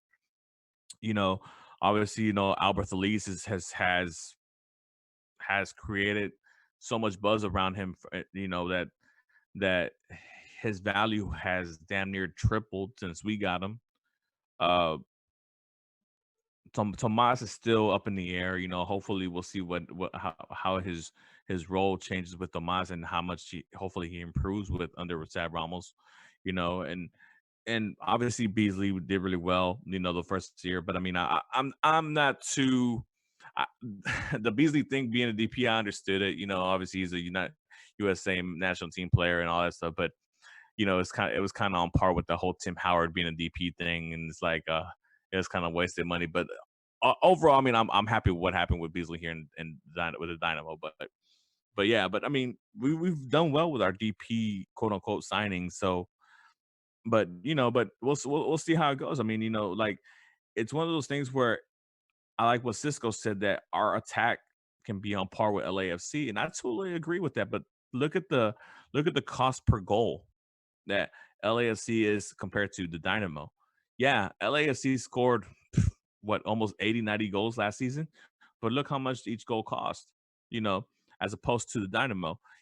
Think you have if LAFC starting front three is Rodriguez, Rossi, and Vela. You're talking about a player who they just brought in from Penarol and Uruguay for double digit million transfer fee. You're looking at Rossi, who's being linked with clubs in Europe for almost 20 mil in transfer fee, and obviously Vela, who is, if it weren't for Chicharito, I mean, honestly, he should be the highest paid player in the league. So I mean, they're scoring, they're doing their jobs like they're supposed to, but you're paying so much more as opposed to the Dynamo, where you got Mauro for hundreds of $1,000s when you discovered him in Colombia. At least you got him on loan, but then you paid a relatively cheap price for him. I think it was only 2 mil. And obviously Quintero, you got him in a trade. You gave up what, like, I don't remember how much Gam Tam they gave up, but you didn't give up that much. So when you compare it to that, I mean, I think Matt Jordan's doing a pretty good job. He is. I like what Jorge says. He harkens back to something, and I think it was you who said this. LA Galaxy is forced to pay up what they're paying. They have to have a DP because without that DP, they're nothing. Oh, In not only in their market, but just in MLS in general. They've set themselves up to have a big quote unquote name DP. Otherwise, their fan base is just going to absolutely riot. We think it's bad with our fan base. If they don't have a big name DP one season, oh man, for it is sure. going to be And hell. and you know what the sad thing about is, since we're mentioning LA Galaxy, the sad thing about that situation is that their best player is probably gonna be Christian Pavon, the kid from Boca Junior, who they currently have on loan. That I've watched him play a couple of highlights here and there from their preseason, and he's lining that thing up, man. I think he's gonna be the star for them this season. I'm not too worried about Chicharito Hernandez. I think Pavon's gonna be the star for them this year. But that's neither here nor there. But like I said, it's just one of those things where it's gonna be, well, if we do get in the future even a mid-level DP, right? I think we'll be so appreciative of the fact, and especially if that player can succeed and do what he's paid to do. We'd be so much more appreciative if we'll treat him like a club legend. Because we've been so. I mean, the fan base has been so in desperate need of at least a mid-level DP, right? So it seems. But I think, like I said, the front office and Matt Jordan have done a really great job with what they've been given as far as scouting talent and bringing talent to the team. Yeah, I just find it interesting because it's such a point of contention for some people that, man, this team doesn't spend any money or they're not willing to spend on a big name, high price player, whatever it is. And I think the reality is, no, they don't need to spend on one of those players. They've spent in other ways, and no, they may not be spending quote unquote air quotes as much as other teams are. That's not necessarily a detriment to the quality of play. I mean, we saw it at the beginning of last season. There is quality in these players. There is quality in this team, but you have to have the right coaching in place. You have to have the right system in place to really leverage that, and they didn't last season. But see, you also got to take in mind. I'm gonna put myself in Brenner's shoes for a moment, right? If I have a squad, let's say this is after 2017, after the great run that they had in the conference championship, right? So I'm seeing a young up and coming team. I can understand the fan base being a little upset that they didn't really add anything to that team. They just expected them to progress through growth of the players. That's really where I think the owners in the front office kind of let them down because they didn't really add anything to that 2017 team. Where I think you got to understand where Brenner is coming from, and not I guess spending the big money for that big DP players, because the last two seasons have been lackluster. I mean, it's the same thing with the Astros when they were coming up and they were losing 100 games per season when Jim Crane took over the team. You're not gonna go pay give somebody $100 million contract to come play for the Astros when they're losing 100 games. That doesn't make any sense, you know. But when you have a young team on the cusp of doing something great, then that's when you come bring that person in that can take them over the top.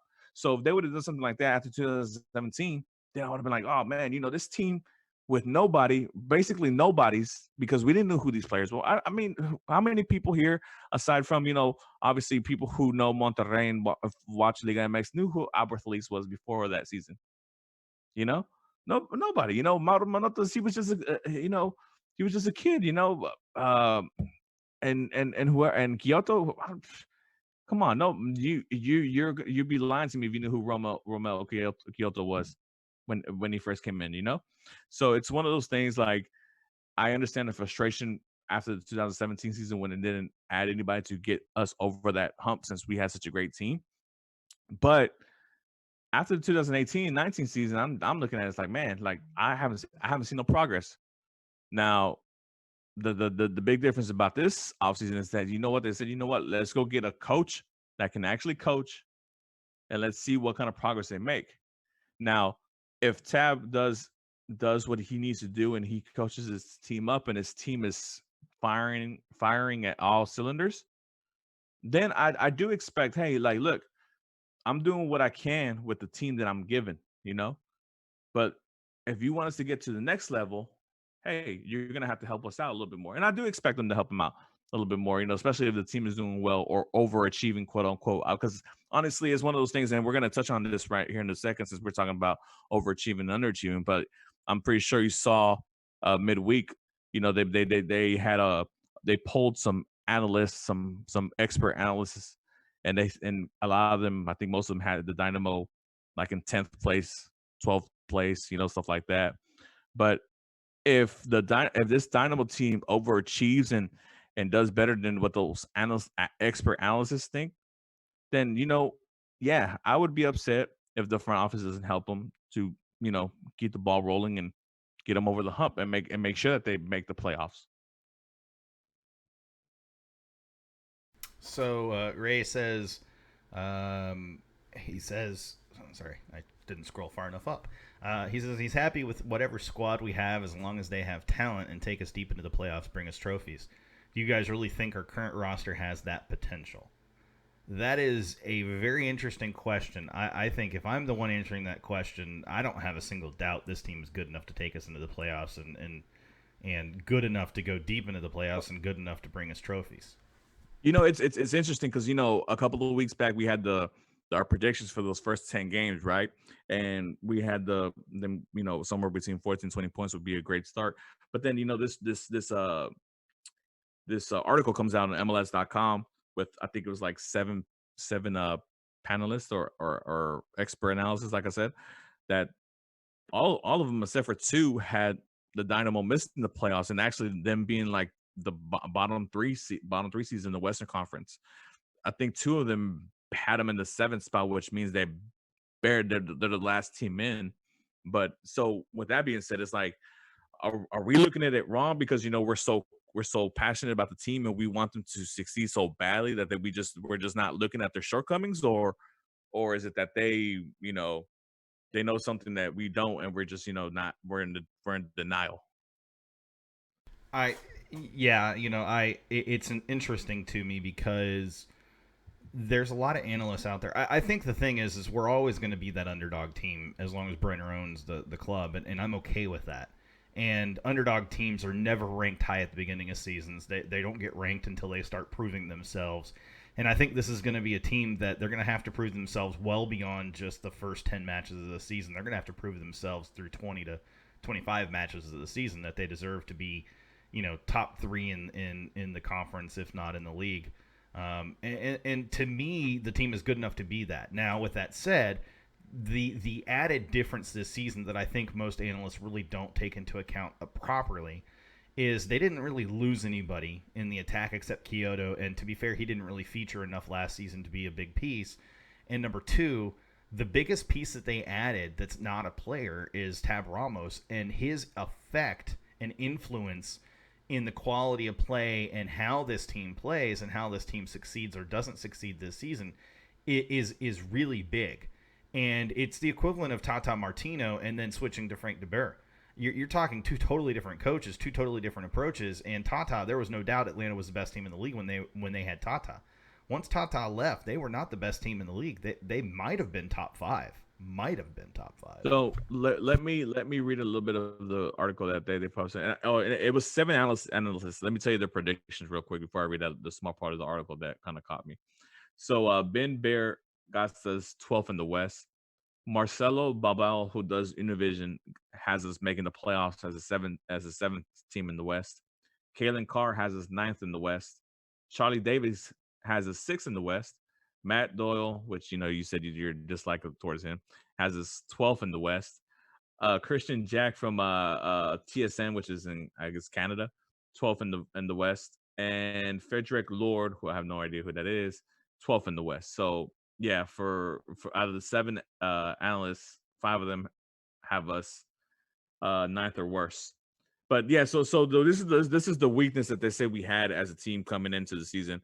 It's not exactly clear how balanced the midfield will be, or even can be. Matias Vera is a lock to start at defensive midfield, but the number 8 position is up in the air, as is whether Darwin will play on the wing or as a number 10.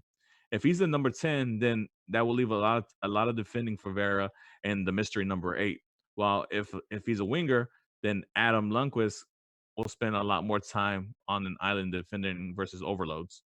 So they feel that we didn't address that number 8, and they're not too sure whether or not we have that number 8 on the team right now that can help play the formation that Tab is intending to play. So, and obviously the strength that they give us, obviously our attacking, with Mato and at least up front and all that stuff, and then our quality backups with Ramirez.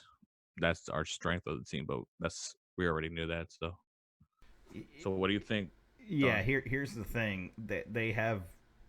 These guys have a clue when it comes to certain things, and that is American players. That comes to players they know. When it's players they don't know, they struggle.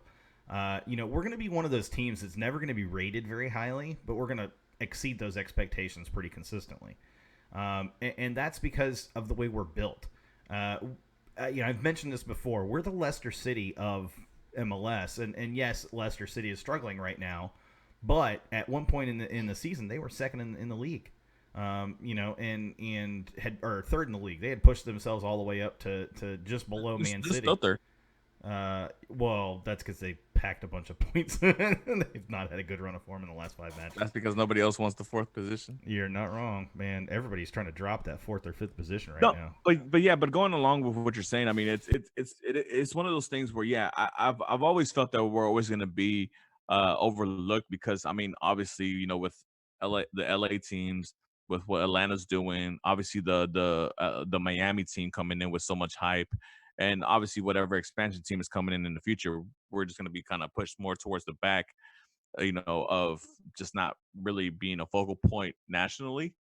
So I mean, and I'm cool with that. Like I said, I don't mind the underdog role. That's why it was so great when 2017 happened. Because nobody expected that out of that Dynamo team, right?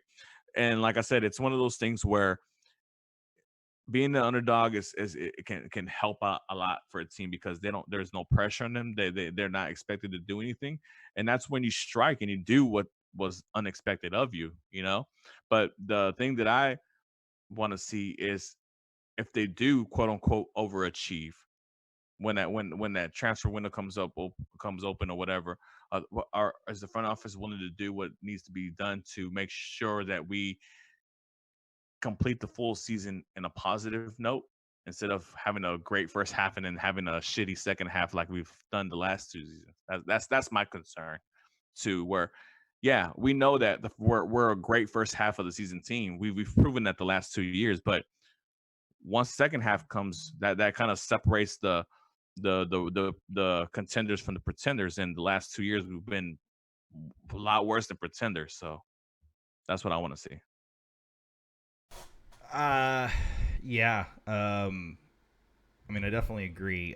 Ray asks, what is y'all's takeaway if we don't make playoffs again? I don't even want to think that way because I don't think it's a. Yeah. I mean, look, it's a possibility because this team. Of course. this team's always going to have the possibility to be very good or be very bad.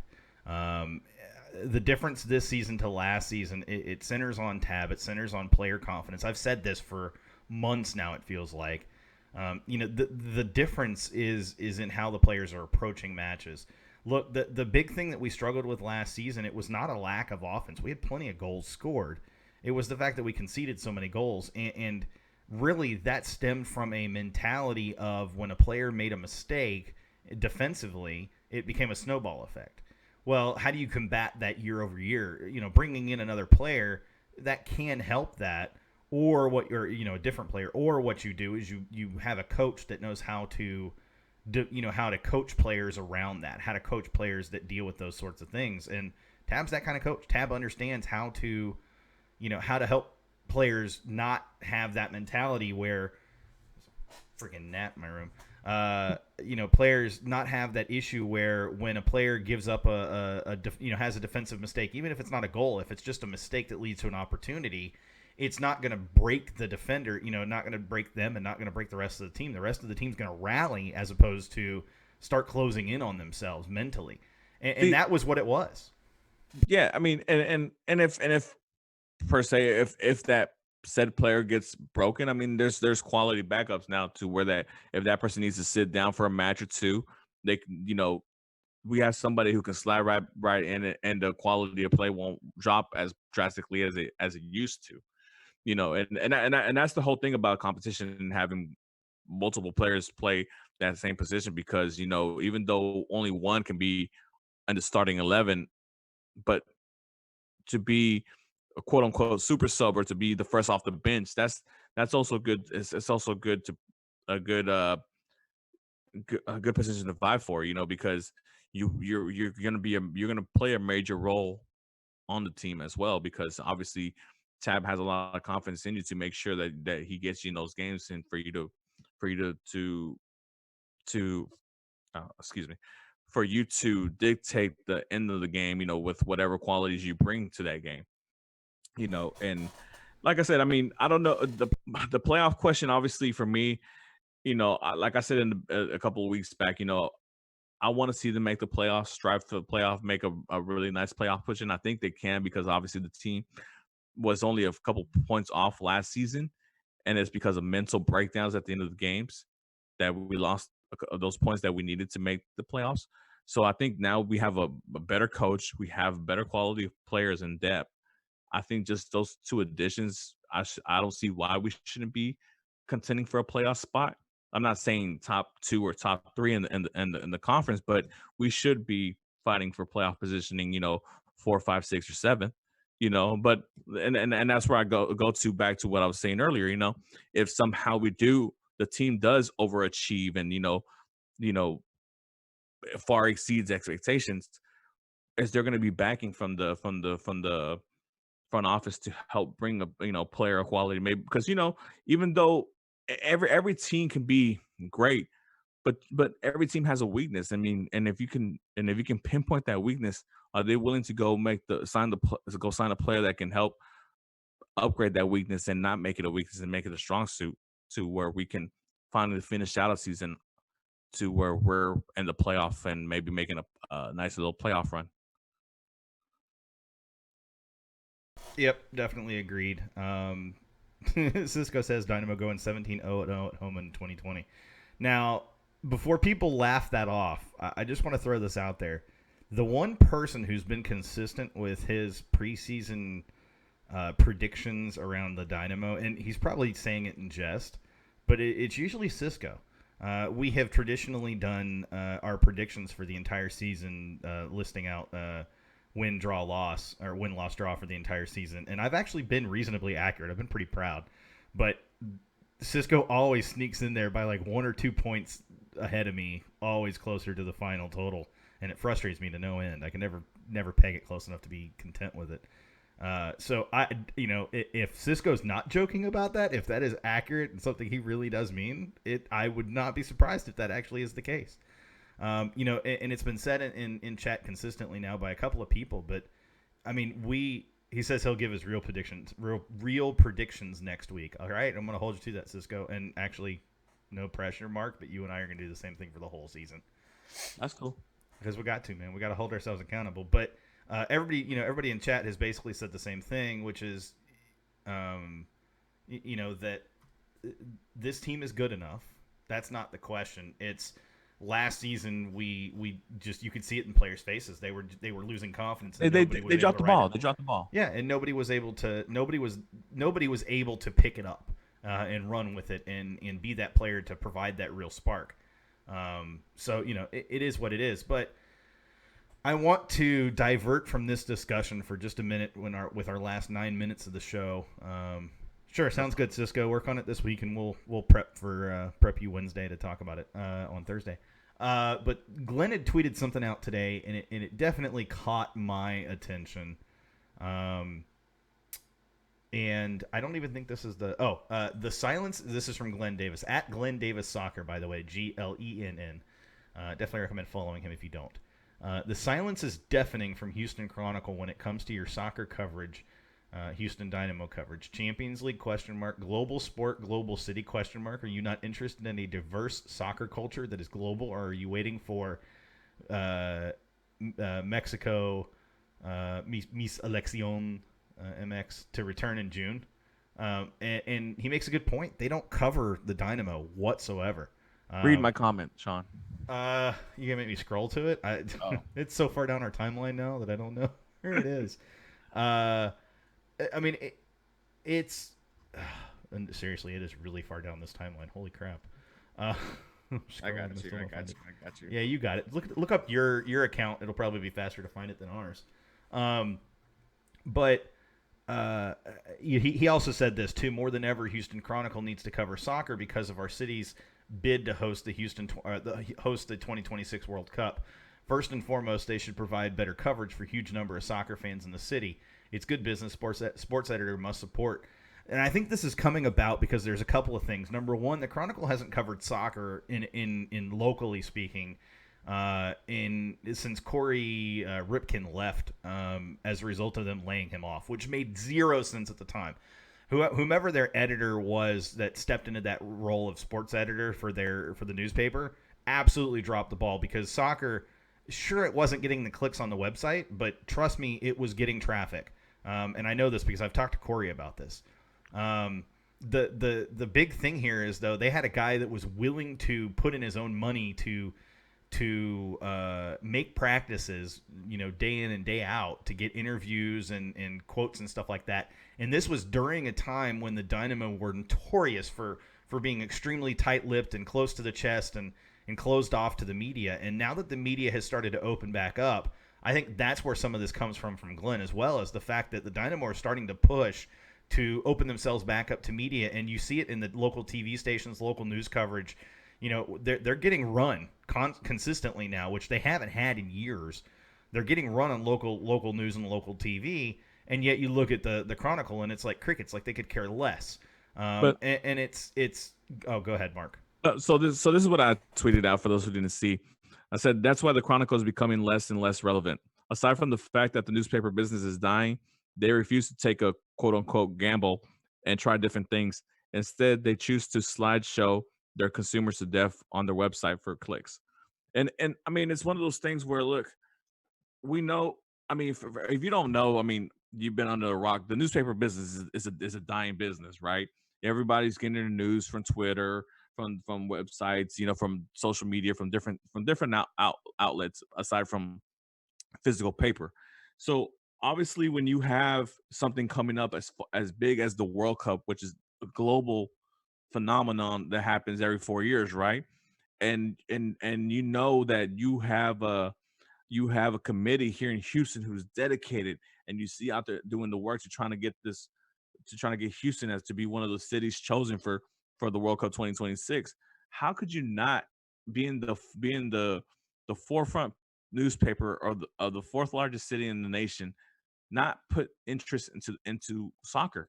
It's baffling, because aside from maybe New York, we're the most diverse city in America. We have all the different countries. The fact that they don't even run Champions Leagues,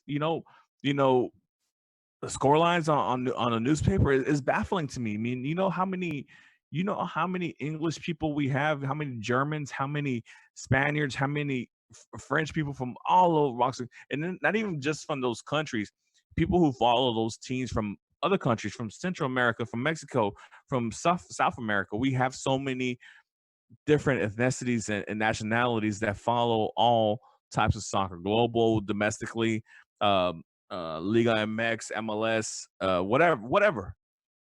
And like you said, to your point, man, you had a guy who literally was forking over his own money to cover the team at a time when the Dynamo weren't the easiest team to cover because of certain personnel that were there. But this guy was doing his thing, and now that when the time comes when the Dynamo have made themselves some more accessible because you've seen their coverage open up a lot more, you've seen a lot more clips and interviews and conversation about the Dynamo and the Dash. You don't have anybody in place. You don't have anybody in place. That to me is a huge, huge, huge, massive fail on part of the Dynamo. I'm part of the Chronicle. I'm sorry, and that's just goes to show that you have people in positions, unfortunately, in certain platforms that shouldn't be in those positions because you're not taking the quote unquote gamble to do the right thing or to see how this can help your business. You're not you, you know for those who work in business, any type of business, the risk is where you get the rewards at. The higher the risk, the bigger the reward, right? And this risk, this quote unquote risk of trying to cover soccer for the Chronicle, doesn't seem like that much of big of a risk, especially when you have a World Cup around the corner. That's gonna that Houston is vying to be one of the cities for. So I don't know. I, Somebody's over there. Oh yeah, for sure. No, I gave up on the Chronicle years ago, and I mean Cisco will attest to this. Basically, when they let go of Corey, I was done with the Chronicle and stepped away from the Chronicle just in terms of reading. And I never had a reason really to read it before that, other than Corey and the Dynamo coverage. What bit they had, I would use. But um, here's the thing: soccer is growing exponentially right now in this country. A lot of your other leagues, that are your big eyeball leagues and big clickbait leagues, they're not growing at the same rate that soccer is growing. And it's no surprise that newspapers, especially here in Houston, that the newspaper is essentially has no desire to cover soccer because it's the cool thing. And let's face it, that's not how newspapers are and what newspapers are. They're definitely not the cool thing right now. But Kenny makes a really good point, and I wanted to share this kind of before we end the show. Jenny Dial Creech, who used to be the Chronicle, one of the Chronicle writers, is now managing editor of the Athletic Houston. Look, that is a platform I support myself. I pay for the subscription. I recommend paying for that subscription. Is absolutely worth it. The features that they've had on Houston sports, Houston Dynamo specifically, have been stellar. And the Athletic in general, their coverage of soccer, their coverage of sports here in Houston is it's second to none. It really, really is. And the quality of writing is significant. You know, Go ahead. No, and I can attest to that. I mean, I remember there was an article there where they talking to both Albert Lees and Mauro Monotos, and they asked them about their relationship because they're obviously our top two players. You don't see that type of coverage from the Chronicle or from any. Like why not? Like me as a fan, and I've expressed this on Glenn's show, Soccer Matters on ESPN 97.5. I've gone on that show, and I've expressed my concern about the fact that they don't allow enough coverage of the Dynamo because there's fans out there, like everybody on this chat, everybody that follows him on Twitter or any other social media outlet, that they want more coverage and they want to know more about the team, regardless if it's about transfers, if it's about formations, if it's about whatever. Like me, I found that article very interesting because I never really thought about it. Our top two players, do they even hang out with each other? And it comes to show, like these guys are two totally different. They're totally different from each other. but they respect each other to the fullest. Where they want to be playing with each other, but they don't. But they both admit, you know what? I respect him on the pitch. I respect what he does, but I don't necessarily have to hang out with him. After we get off from work, and that's cool. That's understandable. That's completely, you know, okay with me because those guys do the work when they're on the pitch. But how do you get to know that type of information about the players that we support and that we go out there and stand for 90, to help motivate that team to get wins and grab points? If we don't get that type of coverage, I mean, and it's unfortunate that we have to go pay, to go get that type of coverage, and like I said, I've read a lot of articles on the Athletic from, especially based on the Dynamo, and they have a lot of great content on the Dynamo and Houston sports, because I know a lot of us here follow all the teams in Houston and other sports as well. So, I mean, if you do want to shell out the money, I mean, it's a good get, like Sean said. But yeah, man, I mean, it's an unfortunate thing that the the supposedly quote unquote primary source of news information, the Houston Chronicle, doesn't have the capabilities to have somebody out there to cover the Dynamo or just soccer in general.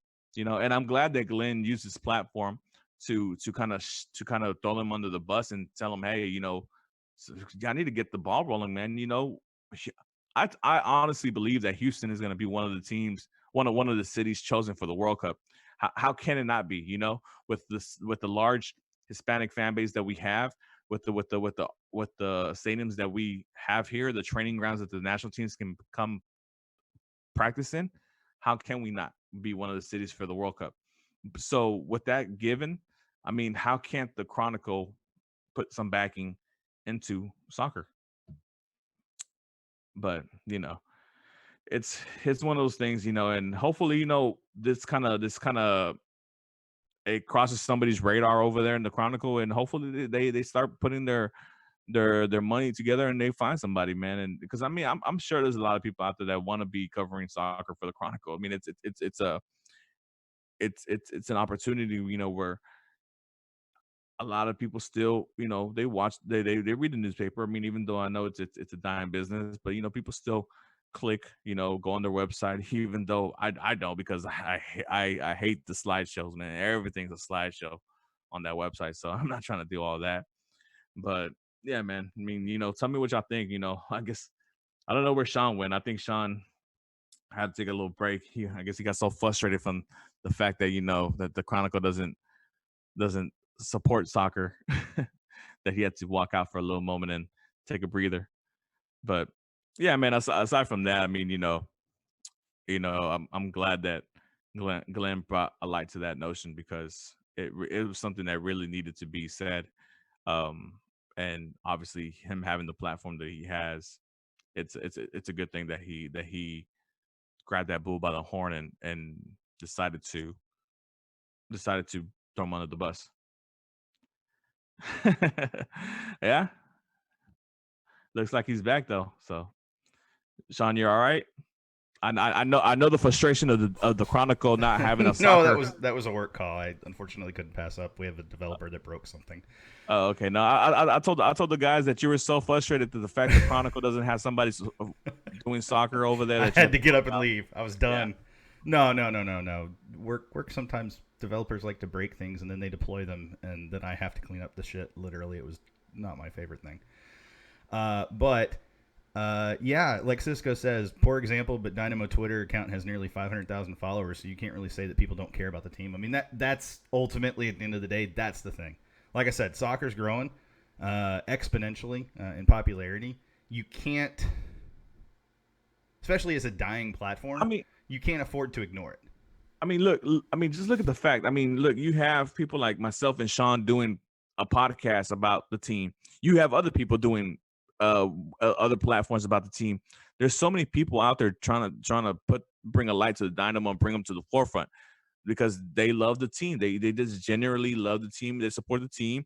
It's Houston. It's Houston. Everything Houston. It's Houston against everybody, right? And that's what it is. I mean, if there's passionate fans out there and there's people out there that are not being shown not being given the coverage they deserve for for a team that they passionately hold dear to their hearts. You know, like I said, it's a shame because any other newspaper outlet in any other part of the world, soccer is the forefront. You know, obviously, I know soccer's not the main game here in the United States, but still, the United States is a global country. You know, soccer is the global game. You're gonna host the World Cup in a couple of years. You know, put two and two together, guys. Come on. I mean, yeah, think about it this way, guys. I mean, it's really simple, right? Forget just the World Cup. You look at Champions League. If you want to look at how much popularity there is of soccer, not just in the city, but just around the world, Yeah, but Tottenham especially in the lost. city. Huh? What? Tottenham Tottenham lost? lost. Oh, Yeah, how'd Arsenal do today? I mean, I know one they won. zero, I 1-0, know they baby. won, but where were what was that? The Champions League? I'm sorry, I can't remember We're, what league they're in we're because I building looked up. up Champions League Arsenal and I couldn't find a damn result. Don't start me. Don't start with me. It's all right, man. I looked for Arsenal in the top six in the standings and I couldn't find them. I couldn't figure out what happened. Then I looked below and I realized they were down below. Uh, don't start Let's wait. nothing. Don't start nothing you can't No, finish. man, we'll see at the end of the season. We'll see at the end of the season. But what I'm saying is though, Champions League. Look at the popularity of Champions League. Look at the popularity of World Cup. Look at the popularity of these international competitions. Look at the popularity of MLS. I I don't know who's running the Chronicle, but somebody's got a serious issue, and it's no wonder that the platform is dying because they're not even smart enough to capitalize where there's easily an audience to grab right now specifically that could garner them a ton of subscriptions that they don't already currently have. Dude, we have people on the chat talking about CONCACAF Champions League. If that doesn't tell you anything, I mean, come on, dude. I mean, it's crazy. You have people driving down to the valley to go watch soccer. I mean, come on. You know, it's they're turning a blind eye to a fan base that deserves better respect. You know, and unfortunately, the primary news giver of the city for some reason doesn't want to give it. But I mean, but that's near here nor there. I mean, I know myself and Sean will continue to try to give you as much information that we know and as much opinions and advice about the team as we can. You know, and I know other people will do the same thing as well. So I mean, as long as we continue to keep going, I mean, they're gonna have no choice but to, you know, give us a soccer a columnist. Oh no, they do. The choice is to die, and at this point, that's exactly where they're headed. So, it's their choice. It's they don't have to cover the Dynamo, but by opting to not cover the Dynamo, they are definitely hurting themselves. By opting to not cover Houston soccer, they are certainly hurting themselves, and it's evident. But like I said earlier, I mentioned the Athletic, and I know Mark, vouched for it as well, and others have vouched for it in chat. But if you don't have a subscription to the Athletic and you have the money available to do it, just get one. It's absolutely worth it. You will appreciate yourself for doing it. There are times I see articles come across my timeline. I open them up and they're in the Athletic, and I sign in and I smile because I'm very happy I have an Athletic subscription to be able to read them. And that paywall isn't even that bad of a paywall. You can get like 3 articles from them for free each month, without signing up for a subscription. So it is what it is. But it's it's Let's not give them no more time. No more time on the No, Chronicle. I was going to give time to the Dynamo real quick. The Okay, go ahead. Dynamo are making great strides in improving the marketability of the team. You look at that video that came out a little bit before our show tonight. Oh yeah, That promo that I shared a link in chat or actually Glenn shared it first, and then I shared it from Glenn's account or from our account on Glenn's behalf. And it is a fantastic promo. And it just goes to show you the media team that the Dynamo have, and they've had a great media team for years, but the way that they're marketing now, it's a different feel. They have an identity that they're going for. They have an emotion they're trying to specifically elicit. They have a way they're doing things that feels very fresh. It feels very new, and it feels very fitting for the way that this team wants to play. And it echoes well. It rings true for a lot of people, and you can see the difference. I mean, people are talking about the Dynamo now on social media a lot more than they were before, and a lot of it's not negative now. There was so much negativity before, and a lot of it's positive. A lot of it is hopeful. A lot of it is looking ahead and very, very, very hopeful about this particular season. Go ahead. It's one of those things where, obviously in the chat earlier, everybody's talking about CONCACAF Champions League. Like I want the Dynamo to do good. I want them to be participating in those tournaments. I want them to be doing all these amazing things. I mean, that's just because I'm a passionate fan along with everybody else here today. It's one of those things where I can say this along with Sean that that there's a reason why we do this. I mean, because we generally love this team. I mean, we hold them near dear to our hearts, and we want to see them grow. And we've been given a rare opportunity where I've followed the Dynamo since they moved over to Houston, right? So it's very rare that you get a franchise, you get to see them from the very beginning, and we've had the opportunity, and we're kind of the first generation, Dynamo fans, and then obviously, those who have kids, they're passing that tradition onto them, and hopefully they're growing up to be Dynamo, fans, because obviously I didn't grow up a Dynamo fan. There was no Dynamo me growing up, so it's one of those things where you know we got it from the beginning, and we're trying to help it grow for the next generation and make it grow even bigger than what we have it now. So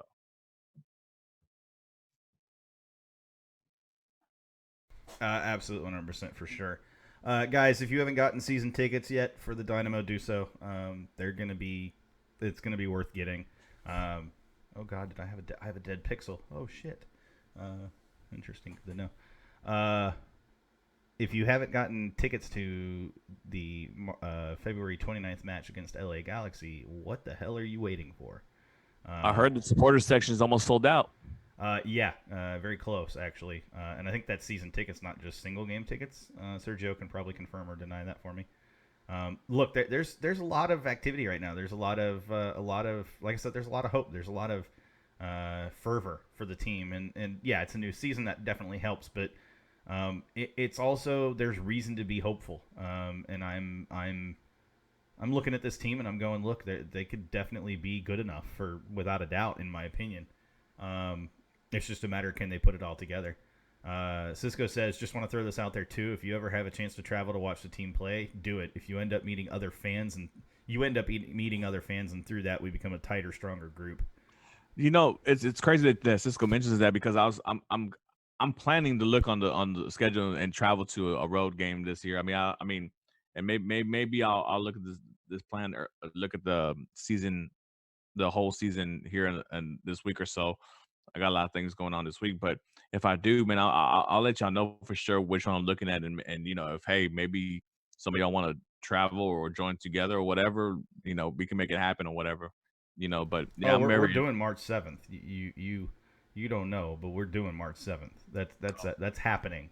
If what is happening happens, it is happening without a doubt. We have no reason not to. Okay. Even if you got to work, I don't care. Just bring beer with you.